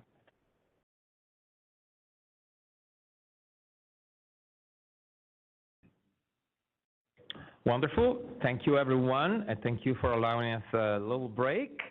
We're resuming the work of the Board of Behavioral Sciences. Just for the record, my name is Max Disposti, Board Chair. The time is 2:26 p.m. on a Friday, November 4th, 2022. We are moving on with the agenda, and then we are resuming part of the agenda that we skipped to allow public input. As you see, there were many. At this moment, we're moving to agenda item 22, which is discussion and possible action regarding draft statutory language for a temporary practice allowance and add business and professional code 2. And I believe this is Roseanne introducing. Thank you so much, Roseanne. Yeah, so this is an item that we had been working on in the telehealth committee meeting, and so it's moved forward to the board. So the board currently under our law, the law requires a therapist to hold a valid and current California license or registration if the individual is engaging in therapy via telehealth with a client who is actually physically located in California. So that means if a client is traveling here on vacation or is in the process of moving here, even if as long as they're located here, their therapist must also be a California licensee. There's no exceptions. So this was a big question that we got during the COVID-19 state of emergency with people wanting to do services via telehealth when their client had relocated here from another state. And the answer, unfortunately, was no, we can't make an exception to the law. So we started discussing it at a telehealth committee meeting, and we did a lot of research into what other states do. Many states have a similar requirement. You must hold a license in that state, but there are some states that allow for some flexibility so that clients who are traveling or who maybe are in the process of transitioning or moving to a new state, they can obtain temporary services for continuity of care purposes from their original out-of-state licensee. So we did quite a bit of research, and those are shown. Attachment B, that I've put together a comparison of some of those practice allowances that other states have in their law, and then attachment C through J show the actual text of other states' law and also the California Board of Psychology. And we've drafted a proposal that allows a temporary practice allowance under some limited conditions, just as kind of a trial run to start. So what the proposal would do, it would only permit one temporary practice allowance for somebody per year. If a therapist needs a second temporary practice allowance, maybe for another client, we would suggest that the person should utilize the board's license portability pathway to licensure. That's where if you've been licensed for a couple of years at the same level in another state, you would take some California-specific law and ethics, California cultures, and pass our law and ethics exam to make sure that you have a knowledge of California's specific laws. The applicant for temporary practice would self-attest to meeting the qualifications online. They would provide the date to which they are to begin the temporary practice, and the Breeze system would generate a receipt which would contain their expiration date of their temporary practice allowance. This is only for temporary, so to start, we started this proposal because there can be a lot of complications and things with supervision. We are currently only proposing the temporary practice allowance for out-of-state licensees, not for out-of-state registrants who are under supervision. There might be differing supervision laws in other states, things like that. And the current proposal only addresses temporary practice for individuals with an equivalent license in California at the highest level for independent level of practice. It does not address temporary practice for mental health license holders that don't have a license that's equivalent to the one the board has. So we've discussed this across several meetings, worked through some concerns. There were some concerns about having out-of-state licensees self-attest. There were some concerns about telehealth platforms, so we kind of tinkered with the language and tried to put in some extra protections. And so we added some safeguards at our last policy and advocacy committee meeting. We added a sunset date to align with the board's upcoming sunset date of January 1, 2026. That would give this proposal about a year trial run to see how it was working. We've added a requirement that the out-of-state licensee provide the board with their social security number or individual taxpayer identification number. This would allow the board staff, instead of just providing a name and license number, it would allow the board to more easily track whether or not somebody would be abusing the system by maybe requesting multiple practice allowances with different state licenses. One thing I will note that's changed since the P&A meeting, we had a discussion at a staff level. We had at the P&A, we had also asked that they include a current government-issued photo ID. However, upon further discussion, we determined that it would be difficult to upload that potentially online for somebody. So we believe that we removed the government ID requirement. We believe that the Social Security taxpayer ID number should be sufficient to verify the applicant's identity because that is a unique number to every applicant. So we deleted the photo ID, but the taxpayer identification number or social security stays. As part of the fiscal impact for this bill, should it be run as a bill, staff would ask for one full-time office technician position in order to monitor the applicants requesting allowances, contact any suspicious entries, and send any issues to enforcement. The office technician could also be available to answer licensee questions about the practice allowance. So that was one other safeguard we added. A requirement was added that the temporary practicing licensee must provide their client with the board's internet website address so that they understood that the board was the regulatory entity. That's something we added at the last meeting. And then we reduced the proposed temporary practice allowance from 60 consecutive days per calendar year to 30 consecutive days per calendar year.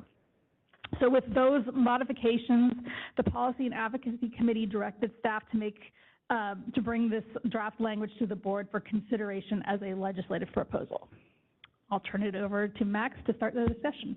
Thank you, Roseanne. Thank you. Very following through. It's true. We started this conversation quite some time ago now, and it's incredible to see how much has evolved with the information that we gather. So I would like to open to the board first. If there are any questions or any follow-up about our conversations in the past or comments. And what would be, just for the sake, Roseanne, a possible recommendation that will fit the journey of this conversation, so to speak? So, the next legislative cycle starts in January 1st. So if this is something that the board wishes to pursue as a legislative proposal, then it would be able to pursue it this year if we had approved language by January 1st. So the motion would be to direct staff to make any discussed changes and any non-substantive changes to the language proposed in Attachment A, and to pursue the proposed language as a legislative proposal. Wonderful. Thank you, Roseanne, for that. Is anyone, before we start, that would like to move that motion, or any conversation? We can do either or both. I just had a quick question. Yes. I'm assuming that LEPs aren't included because there's only LEPs in here in Massachusetts, right? That's correct, yes. That's what I thought. Just want to make sure. Yeah, we want to make sure we clarify that. Thank you, John. Chris. I'm losing it. Sabina, how would we structure the motion? Kelly, yes, go ahead. Just how Roseanne had worded it. Should you agree with the language in Attachment A? So it's right there in your memo. At the last page of the memo before Attachment A. So I move to direct staff to make any discussed changes, any non-substantive changes to the language proposed in Attachment A, and to pursue as a legislative proposal. All right, I would move to direct staff to make any discussed changes, any non-substantive changes to the language proposed in Attachment A, and pursue as a legislative proposal. I'll second that. Thank you. Motion moved by Kelly Ranasinghe and approved by Chris Jones. We open discussion on any other comments or feedback from board members. Susan Freeman. No? Yes? No. Okay. No. Okay. Then anyone from the public that is present? We're good. I see you all now. I love that. Thank you. That will really make my go faster. Moderator, can you please open to the public? Thank you. We are now open for public comment via WebEx. If you would like to make a comment, please type the word comment into the Q&A box in the lower right-hand corner of the screen and send that comment to all participants. Dial-in users, please dial *3 to raise your hand, and we will call on people in the order we have requests. And just a reminder, comments are on the motion. And our first request comes from Kathy Atkins. Hold on just a moment. We're going to send you a request to unmute your microphone.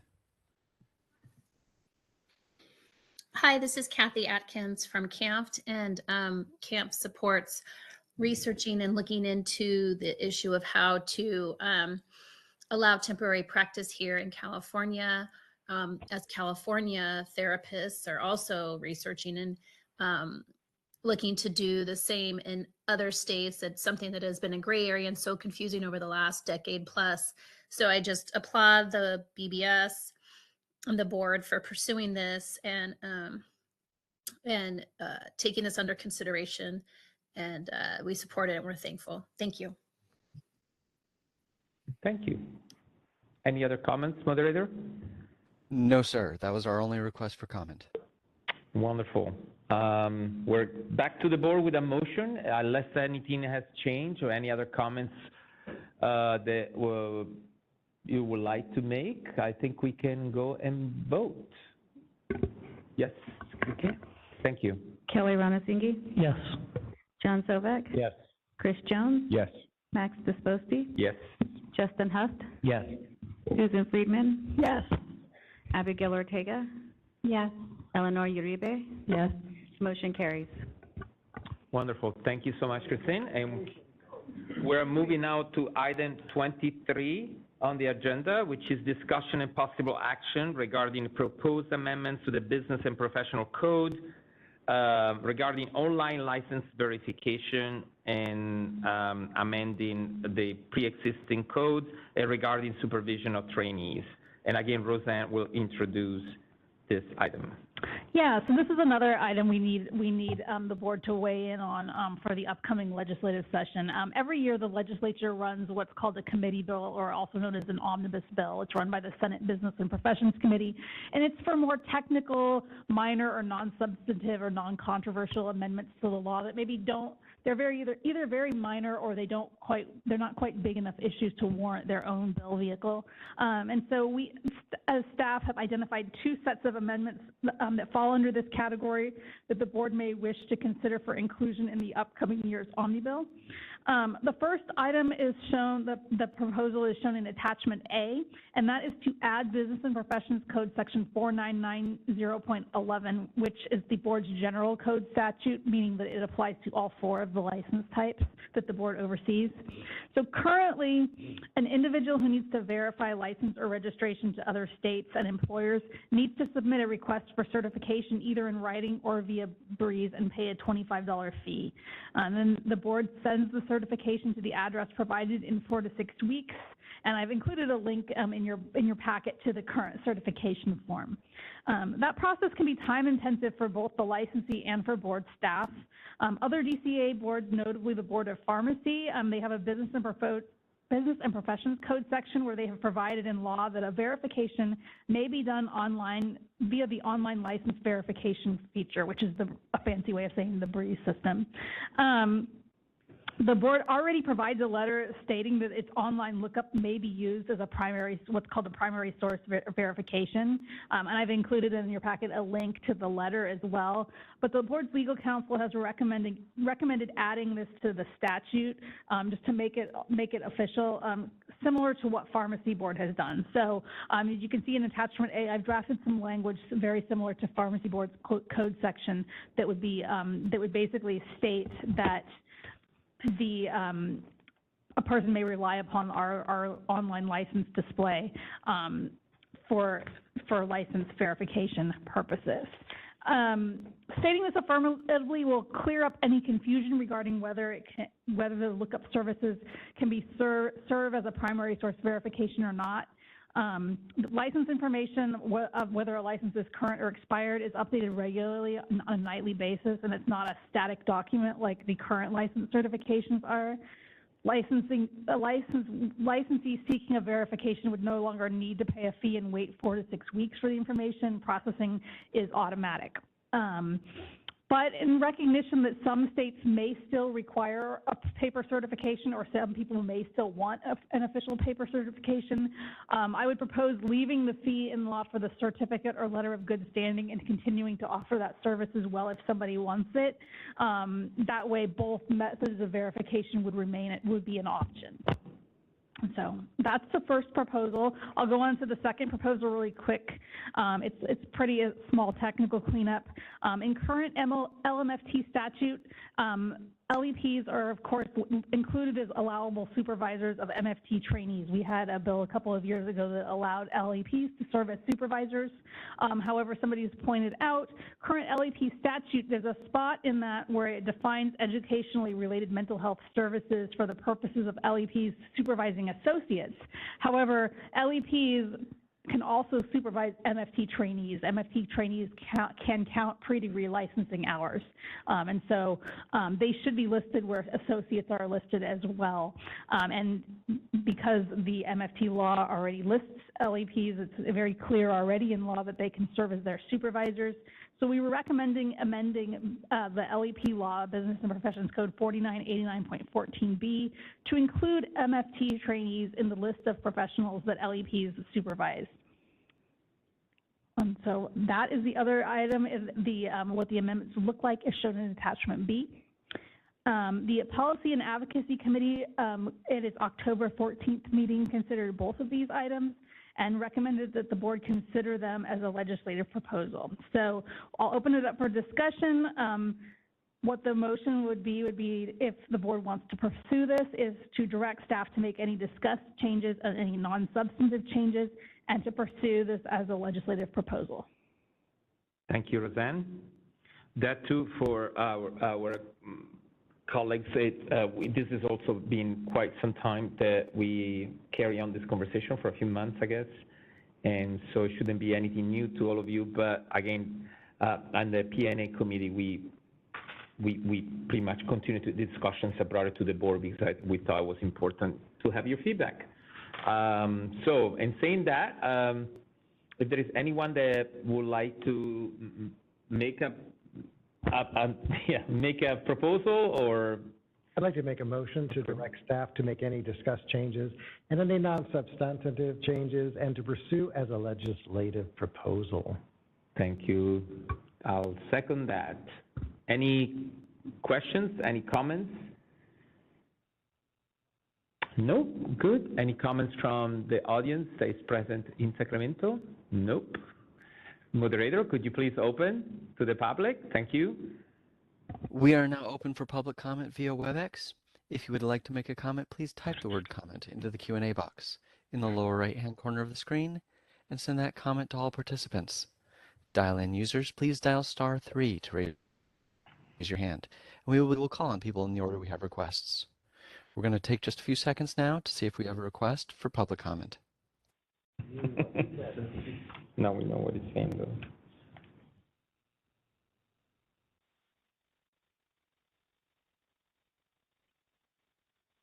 Seeing no request for public comment, do you wish to return to the agenda? Yes, thank you. Wonderful. So we're here with a motion on the floor and a second. If there are any other possible additional comments, otherwise we're going to call the vote. Thank you, Christine. My apologies. Who was the second? Oh, it was me. Okay, thank you. All right, here's the vote. Kelly Ronasinghe? Yes. John Sovek? Yes. Chris Jones? Yes. Max Disposti? Yes. Justin Huff? Yes. Susan Friedman? Yes. Abigail Ortega? Yes. Eleanor Uribe? Yes. Motion carries. Wonderful. Okay, for the sake of the record, we are going back into our agenda items. If you remember, we anticipated some of the agenda items in discussion to allow more public participation. For the record, agenda item number 19 is actually removed from the agenda. We made a decision to postpone the conversation also because to allow us. Correct. Am I right? Correct. I'm not making that decision. Yes. Yeah, correct. Well, that But I'm always presentation will be going forward. I'm mistaken. So that will be presented at another time. So I would like just to have that on the record for our minutes. And then we're moving on agenda item number 20, which is our executive officer report. And Steve would like to share a few words before we actually. Well, actually, the report is there for your review. If you have any questions, please let me know. So that's. So the idea was even to facilitate, the timing of the meeting, because in the past, as you know, our EO has presented the report, which you already have received several weeks in advance, and then go over each item. So I will suggest you to take a minute or two to look if there are any possible comments that you would like to make, or any questions in regards to any part of the EO report, so that we can actually move forward and vote if necessary. I do have one question. Where are we currently now as far as discipline and probation timelines? We're, discipline and probation, or you mean the petitioners? Yes. We're good. There's no hanging petitioners right now. Sorry. That doesn't sound. Which queue? No one in the queue, thank you. That was not a good phrase. No. It's really rare. And actually, if you notice in the petition, just really quick on that petitioner report, we are starting to try to get more and more stats for that, and for the petitions and for the probation. So that's one of our things. Right. Kelly? And Steve, I just had one other question. Are we okay with the hearings currently stacked, or do we need to divert any more to the ALJs? Oh, isn't that where, there's nobody in the queue? Well, there's nobody in the queue right now, but what we will do is if we do get more petitioners, we are still going to evaluate whether, looking at the timeframes of when we receive them the next board meeting, that's where we make that consideration. There's no one waiting at the moment. Sorry, I misheard. Thank you. It's not like you've been 6 hours in a meeting. But some have gone over, and that's why we are, queue. Yeah, it's good. Any other, really, I invite you all to take a minute, just in case there are any other questions. It's a lengthy report, as always, but also an opportunity to see how much work our staff does behind the scene, or not so behind the scene, and to follow up and to reach out to our partners as well. So, I had a Abigail, question, yes. yeah. For the outreach events attended, can you share a little bit about any highlights from those? And I see you go to a lot of MFT. Is it you that goes to them, or the staff? It's a combination. Usually the MFT consortiums are, Roseanne handles those, Christie's been involved in those, and also, other staff. And then my licensing staff, we usually do the school ones, and sometimes I will make a presence there also. So we're always willing, if schools out there or anybody, organizations that want us to kind of talk to them about BBS or the licensing process or the pathway, or actually we just did one on law and ethics for University of San Francisco. Please, send me an email and we can coordinate that. So. And yeah, I'll just add to that. The MFT consortium, they usually meet every quarter or bi-monthly, and it's a consortium of school educators, LPCC and MFT school educators typically, and we use it as an outreach tool to kind of get the word out about legislation changes, try to sort of drum up participation in our committee meetings that we have upcoming, and things like that, so that hopefully we can get as much input as possible, and that we create awareness of law changes and things that the board is discussing that they might have an interest in. Wonderful. Any other comments? I just wanted to bring to the attention the work behind the strategic plan, because also those are like our no, it's how we measure also how the board, we're ongoing on the goals that we set in our strategic plan. And I always like to go back to that, because sometimes we're overwhelmed with the daily or the weekly task, but looking at the whole vision where the board is going, and those are also where we should implement changes, long-term changes that also we had discussed today in regards to demographics, so disparities, and how the strategic plan can actually begin to address that. So I just wanted to point that out, because there is a lot of work into that, and I think that's also the next strategic plan will be 2025? Oh, 5. Yeah, right, because 5. Okay, that's right. Are there any questions or comments from the audience? Susan had a question. Yes. Susan had a question. Yeah. Ben, just a second. Thank you. I'm sorry, am I too late? No, it's never too late. You are still, yeah. Well, I just had a question about outreach, and I'm just wondering, do we have a responsibility as a board to be reaching out to try to build the number of people who go into this profession? I mean, I kind of take that as a responsibility, but if you look actually of our mandates and what's in law, it is definitely, the outreach is really to educate people how to get through the pathway and the process. So that is kind of one of the things, though, I would like us to get involved with. So, but when it comes to resources, we would have to minimize that. But that's what, if you look in the, I can't remember the section, but it says, you know, education of, you know, the application process and stuff is really kind of where our main focus is, but I always want to expand that, so. I know, because you and I talked about this, Steve, and I'm just wondering if we're like going to things like TikTok and things like that now. I mean, it sounds stupid, but maybe we have to do some stupid things. Well, I mean, our Facebook presence is very good right now, and it keeps growing, so we definitely can utilize that for getting the message out. So TikTok, once again, I don't know, I can't. Want to see me dance on TikTok? To try to boost that? We do have some. That would be scary. We won't mention whom. No, I think I collect the need that Susan was expressing. I think more like engagement, board engagement. Obviously, you know, every time we don't represent the whole board as we go out, or the BBS by any means. That will create a huge liability. But the incentives or any questions that the public or the audience might have, I always send it back to our staff. When folks reach out for clarification, for concerns, or for policy, we have staff taking care of that. I would say just that being an instrument of bringing the information in, and also the feedback, because it's very valuable. Can we do more outreach? Definitely that. You know, the social media so far, we made a major change 3 years ago with Facebook, but perhaps there are other ways that we can explore more, you know, contact with the public and the audience, because it has made things much better in the past few years. So definitely that's something that we need to look into and see how we can implement other ways, or maybe more often, you know, the implementation, so instruments allow us to communicate with the public. Is that answer your question, Susan?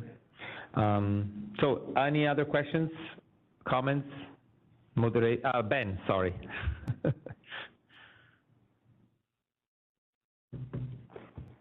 Thank you. Hi, Ben Caldwell, MFT, and this is for Steve, and I apologize if it's too granular. I can follow up with you offline if necessary. But there's the requirement that all licensees are supposed to have email addresses on file as of July 1st of this year.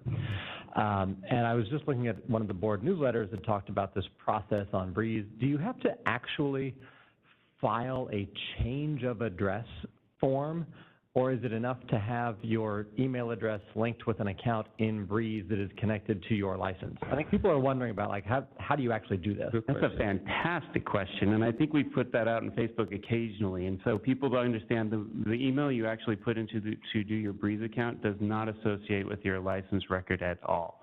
So you would have to, if you want to add in a new email address or change your email address, would go into Breeze and do an actual address change. So, excellent question. And we want to get that word out. Thank you, Ben. Moderator, can you please open for any possible questions in regards to the EO reports? We are now accepting public comment on the Executive Officer's report. If you would like to make a comment, please type the word comment into the Q&A box in the lower right-hand corner of the screen and send that comment to all participants. Dial-in users, please dial *3 to raise your hand. We will call on people in the order we have requests.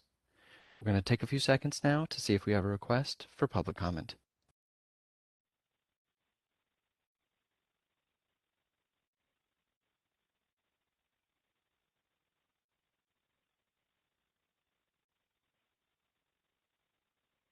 Seeing no request for public comment, do you wish to return to the agenda? Yes, thank you. Okay. Since there are no other questions, Steve, if it's okay with you, unless you would like to add anything else, we're moving on, and we are resuming our agenda items. Now back to item 25th, am I correct? Telehealth Committee update, am I right? Yeah, I just want to clarify, 24 I think was, because we did not receive any comments from the 45-day comment period, so that one has been, is off the agenda, and yes, telehealth would be next. Thank you. Sure. So now we have a Telehealth Committee update. That's me. Yeah, Roseanne, thank you. So wanted to give you an update on the telehealth committee. So the last meeting was on June 3rd, and so we had some discussions about the creation of a telehealth best practice document. The staff is busy working on that. We discussed the temporary practice allowance that the board voted on there, so we're moving forward with progress on that. And some amendments that were previously developed by the telehealth committee were recently signed into law. Our supervision via video conference in all settings allowance, AB 1758, was signed. The 3-hour training or coursework in the provision of mental health services via telehealth was signed as part of AB 1759. And the clarifications that associate social workers, associate professional clinical counselors, and clinical counselor trainees can provide services via telehealth where the law was previously ambiguous. That has been clarified in law in 1759, which was signed by the governor.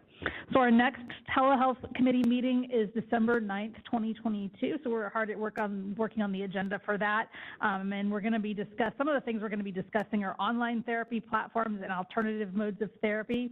And then also the statutory requirement to display a license and registration, and whether with the advent of telehealth that needs any updating or modernization. Wonderful. Thank you, Roseanne. Any questions about the report? I know we're all tired, but caffeine shot. Any questions from the audience about the report, telehealth committee, about the progress? Moderator, can you please open to the public to see if there are any questions about the telehealth committee update? We are open for public comment on the matter. If you would like to make a comment, please type the word comment into the Q&A box in the lower right-hand corner of the screen and send that comment to all participants. Dial-in users are 3 to raise your hand, and we will call on people in the order we have requests. We're going to take just a few seconds now to see if we have a request for public comment.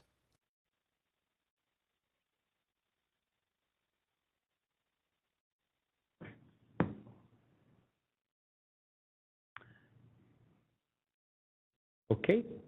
Seeing no requests. Thank you, moderator. We can close and come back to the board. And unless there are any other comments, we are moving again to Roseanne on the licensing committee update. Thank you, Roseanne, again. Yeah, so I'm happy to announce that we're going to be reviving the licensing committee in early 2023. The licensing committee hasn't met since last November because pretty much all of the members, I think almost all the members on that committee termed out, and we had a bunch of new board members come on, so we finally have enough members to restaff that committee. So we're going to be reviving that. Previously, the licensing committee had worked to develop a proposal to delete the requirement that registrants with a failing California law and ethics exam score needed to complete a 12-hour California law and ethics course. So that requirement has been deleted via AB 1759 as effective January 1st, and it was replaced with a 3-hour California law and ethics course requirement for all renewing registrants.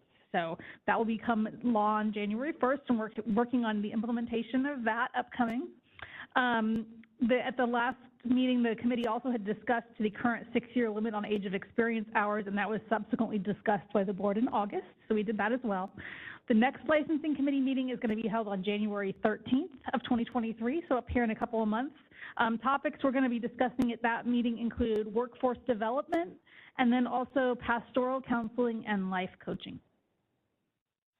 Thank you, Roseanne. And that's also an opportunity for our board members to let us know. Contact me directly if you would like to be the delegate appointed to the committee as well, since we're starting this new work. Any comments or any requests for clarification, if any? We're good. Thank you, Roseanne. Any comments from the public here? Nope. Moderator, can you please open to the public? Thank you. We are open for public comment once again. If you would like to make a comment, please type the word comment into the Q&A box in the lower right-hand corner of the screen and send that comment to all participants. Dial-in users, please dial *3 to raise your hand. We will call on people in the order we have requests. We're going to take about 15 seconds now to see if we have a request for public comment.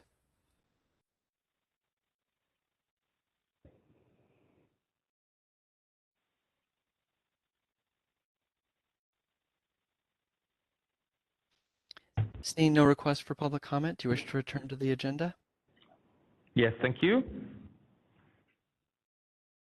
Okay, I believe we are closing this item and we're moving to the item 27, update on board sponsors and monitor legislations. This is when Roseanne gives us an update about everything is going on that we have been supported and in the past few months. And so thank you, Roseanne. The floor is yours.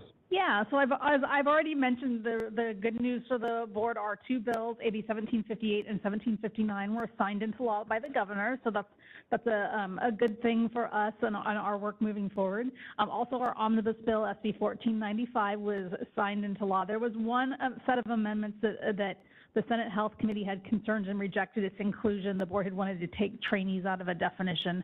I have included that information if anybody has any questions. I don't think it's a major concern at this point, but if anybody disagrees, they can let me know.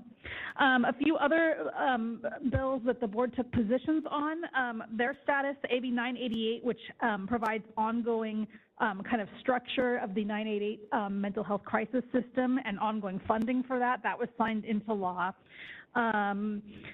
A couple of surprising ones, a couple of the bills, and this is one way the board uses its advocacy to kind of increase access to the mental health pipeline. There were two bills that would have provided loan repayment grant programs to underserved settings or areas or individuals.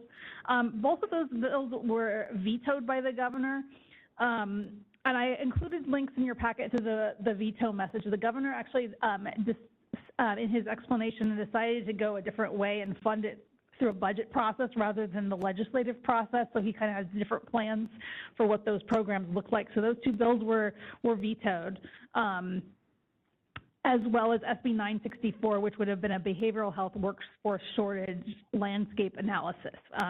So he had other avenues by which he wanted to accomplish that versus what was proposed. SB 923, the board was supporting the gender affirming care bill that was signed by the governor. SB 966 regarding utilization of associates in federally qualified health centers and rural health clinics was signed, and also a SB 1002 to add licensed clinical social workers as providers in the workers' compensation system was signed. So a full status is available in your packet, and if you have any questions, you can let me know. Wonderful. Thank you, Roseanne. Thanks a lot. A lot of progress, actually, lately. Sometimes things are moving really fast, other times they just get stalled. Any questions about Roseanne's report from the board? Okay, no. Any questions from the audience? Nope. Moderator, could you please open to see if there are any questions from the public?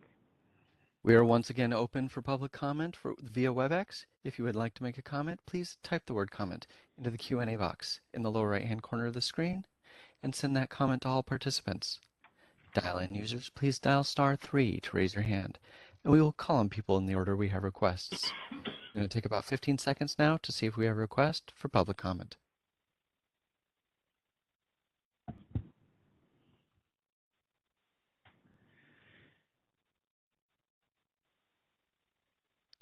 Seeing no request for public comment, do you wish to return to the agenda?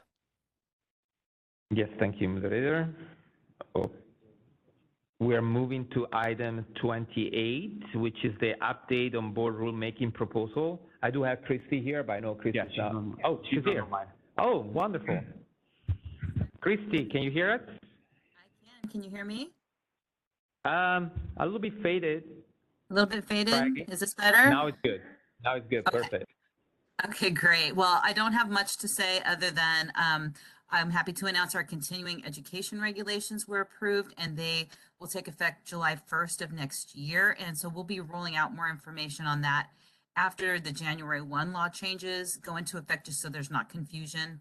But we're ready for that and starting to make some changes to the website so that people know it's coming, but we'll fully roll it out after January 1st. But everything else there is just informational. So that's really all I have. Thank you, Christy. You're welcome. Thank you. Any questions about Christy's report? Anyone from the public? Moderator, anyone from the web? Let's find out. We are open for public comment via WebEx. If you would like to make a comment, please type the word comment into the Q&A box in the lower right-hand corner of the screen and send that comment to all participants. Dial-in users, please dial *3 to raise your hand. We will call on people in the order we have requests. Once again, we're going to take about 15 seconds to see if we have a request for public comment.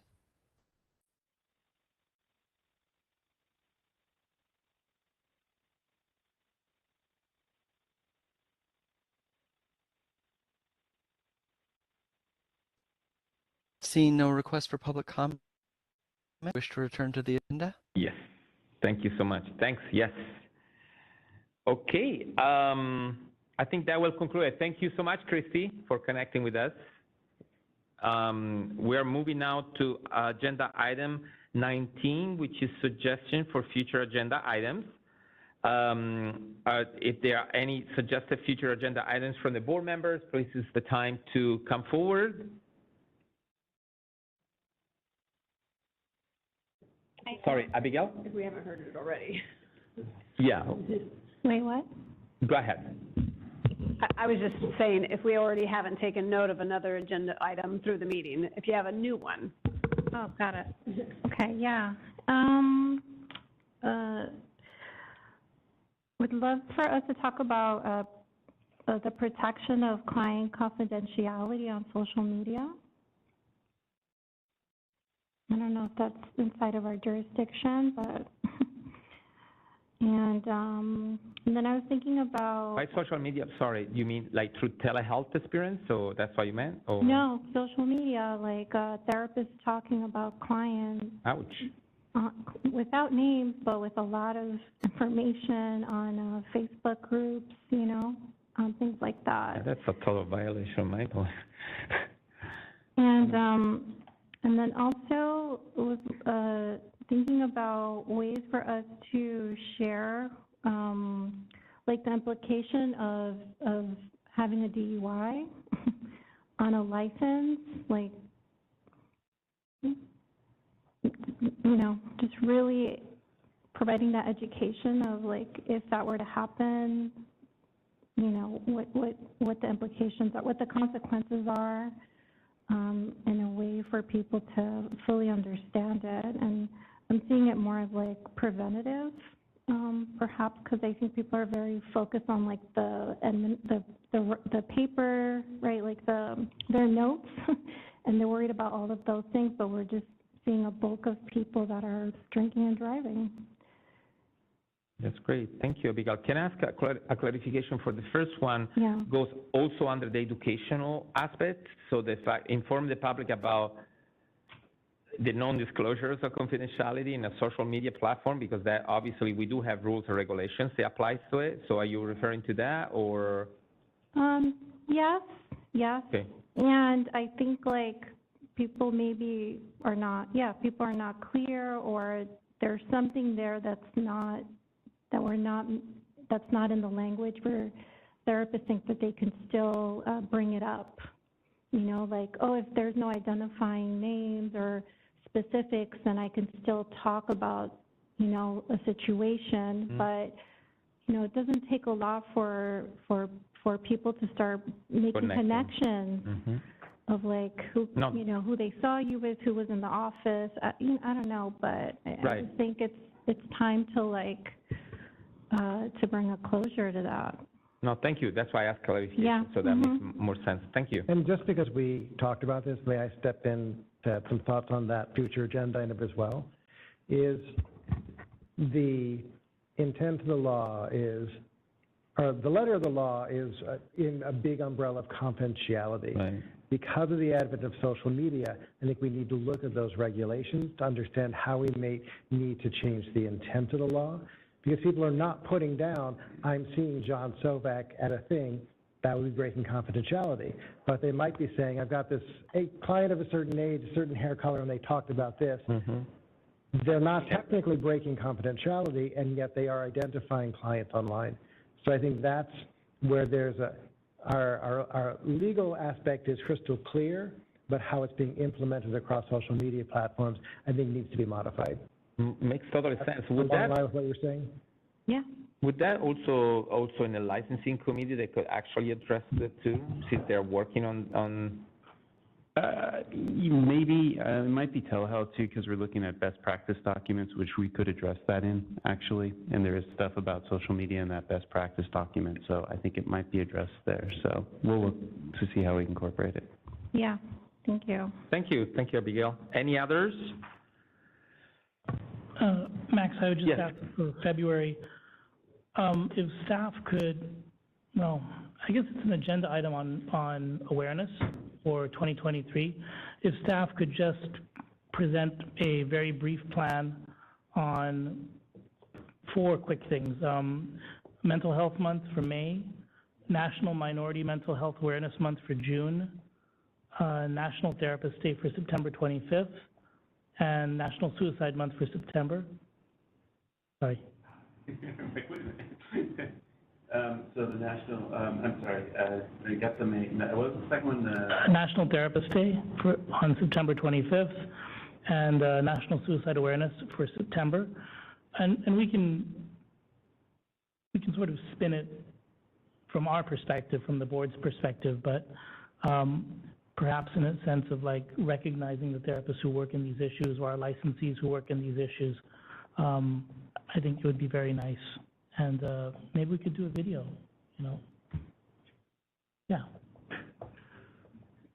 Thanks. It's a very tiny board item. Good, you got it? I'm gonna have to, the second one was national, sorry, did you have that written down? It's National Minority Mental Health Awareness Month in June. And then September 25th is National Therapist Day. And September itself is I think I had a list, and those were, except for the second one was on, so perfect. We will bring that back. Okay, any other, for the audience? Any other comments? Proposed agenda items. Moderator, can you please open to the public to see if there are any public comments for future suggested item agenda? We are now open for public comment for future suggestions on a future agenda. If you would like to make a suggestion, please type the word comment into the Q&A box in the lower right-hand corner of the screen and send that comment to all participants. Dial-in users, please dial *3 to raise your hand, and we will call on people in the order we have requests. We're going to take about 15 seconds now to see if we have a request for public comment.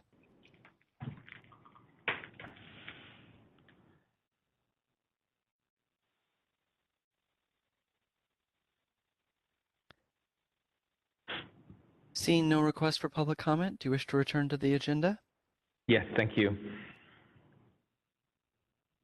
Okay, we're now moving to item 30, which is the public comments for items not on the agenda. Just as a reminder that the board may not discuss or take actions on any matters raised during this public comment section, except to decide whether to place the matter on the agenda or a future meeting. Each commentator will have up to 2 minutes. So first of all, from the board, if there are any public comments for items that are not on the agenda, that haven't been discussed so far, this is your time to also share. Okay. Any comments, public comments from our audience? Nope. Moderator, can you please open to see if there are any public comments from our We are now open for audience. public comment via WebEx. If you would like to make a comment, please type the word comment into the Q&A box in the lower right-hand corner of the screen and send that comment to all participants. Dial-in users, please dial *3 to raise your hand, and we will call on people in the order we have requests. And our first request comes from Kathy Atkins. Hold on just a moment. We're going to send you a request to unmute your microphone. Hi, this is Kathy Atkins from CAMF. Thank you. I wanted to, I had 3 quick comments. One, I wanted to say thank you to the BBS committees for acknowledging that DCA is working with BBS on the issue of dead names, and I'm hopeful to see that on the agenda in 2023. Second, we did not make it in time for this BBS meeting, but we will be bringing to the BBS concerns with some of the processing delays for associate registrations and licensing registrations. I recognize the BBS has had an influx, most likely as the California legislature, rightfully so, is pushing an increase in mental health providers, which is great, but I know it's creating somewhat of a delay on the BBS side, which then creates a delay and a work shortage at the provider location. So we'll be bringing that to the BBS in the next meeting. And then third, I just wanted to acknowledge that CAMFT will be reaching out to the DCA with concerns and suggestions of funding additional positions for the BBS. Over the last year, and in particular, we've observed many groups, including CAMFT, making asks of the BBS staff and board, things like we just talked about, researching the 15 seconds. examinations, reduction in processing, all those things. But in order to do that, you do need staff. So we will be requesting additional positions through the BBS. So any information the BBS could provide. Thank you. Thank you. That's really very much appreciated. We appreciate the collaboration as well. Moderator, are there any other comments? Currently 2 more. Next, we have a hand raised from Joseph Fisher. Hold on just a moment. We're going to send you a request to unmute your microphone.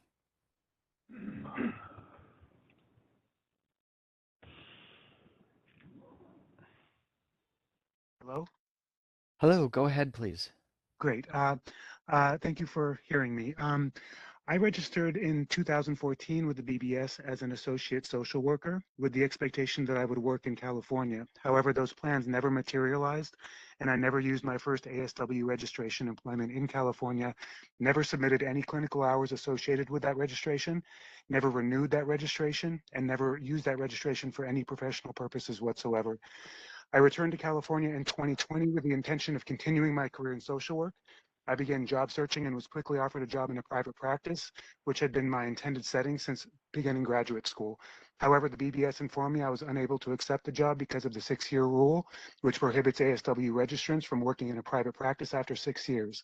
I therefore declined the job offer. After 3 months of intense job searching thereafter, I was unable to secure employment in an alternative setting. Consequently, I have been unemployed for the past 2 years and experienced severe financial insecurity.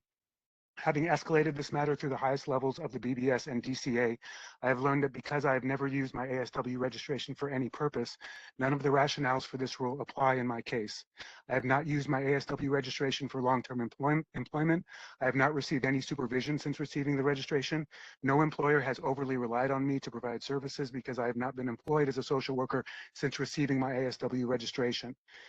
Despite overcoming difficult circumstances to graduate from UC Berkeley and Columbia University, my life has been devastated by this rule that was not intended to apply to me. I'm currently in a financial emergency and I need to work urgently. I am requesting that the board nullify and expunge my first ASW registration so that I am allowed to work in a private practice under my current registration, since my first registration was never used for any purpose whatsoever. Please help me to return to the work that I love and have earned. Thank you. Thank you. Are there any other comments? Yes, sir. The list is growing. Next, we have Paige Clark. Hold on just a moment. We're going to send you a request to unmute your microphone. And there was a dial-in user who had their hand raised. You might want to get that back up if you want to remain on the list. Hi there, Paige Clark here again with the California Alliance of Child and Family Services. We recently submitted feedback to the board in partnership with NASW California, and we greatly appreciate the board's responsiveness to this feedback. As my colleagues have described, we're concerned by reports that many newly graduated staff are experiencing delays in getting their registrations processed, which exacerbates existing workforce challenges and delays the delivery of much needed services to children and families. We would also like to explore with the board alternate pathways to licensure or an equivalency process for applicants who may be missing a single course in their application to avoid unnecessary barriers to licensure if applicants can demonstrate equivalent experience. We are happy to talk more with the board about solutions to these two issues and look forward to continued partnership. Thank you so much. Thank you. All right, possibly our last one, Alexandria Lewis. Bear with us just a moment. We're going to send you a request to unmute your microphone.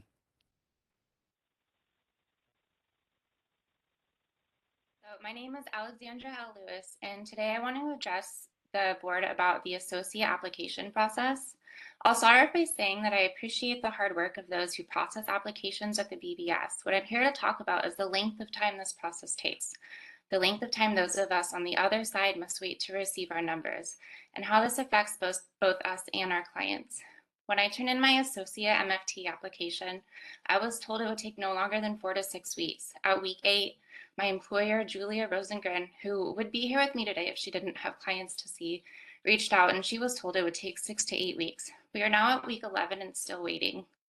The practice that I am hired at provides addiction and harm reduction services to both individuals and families, which I will note is not a service that is widely offered.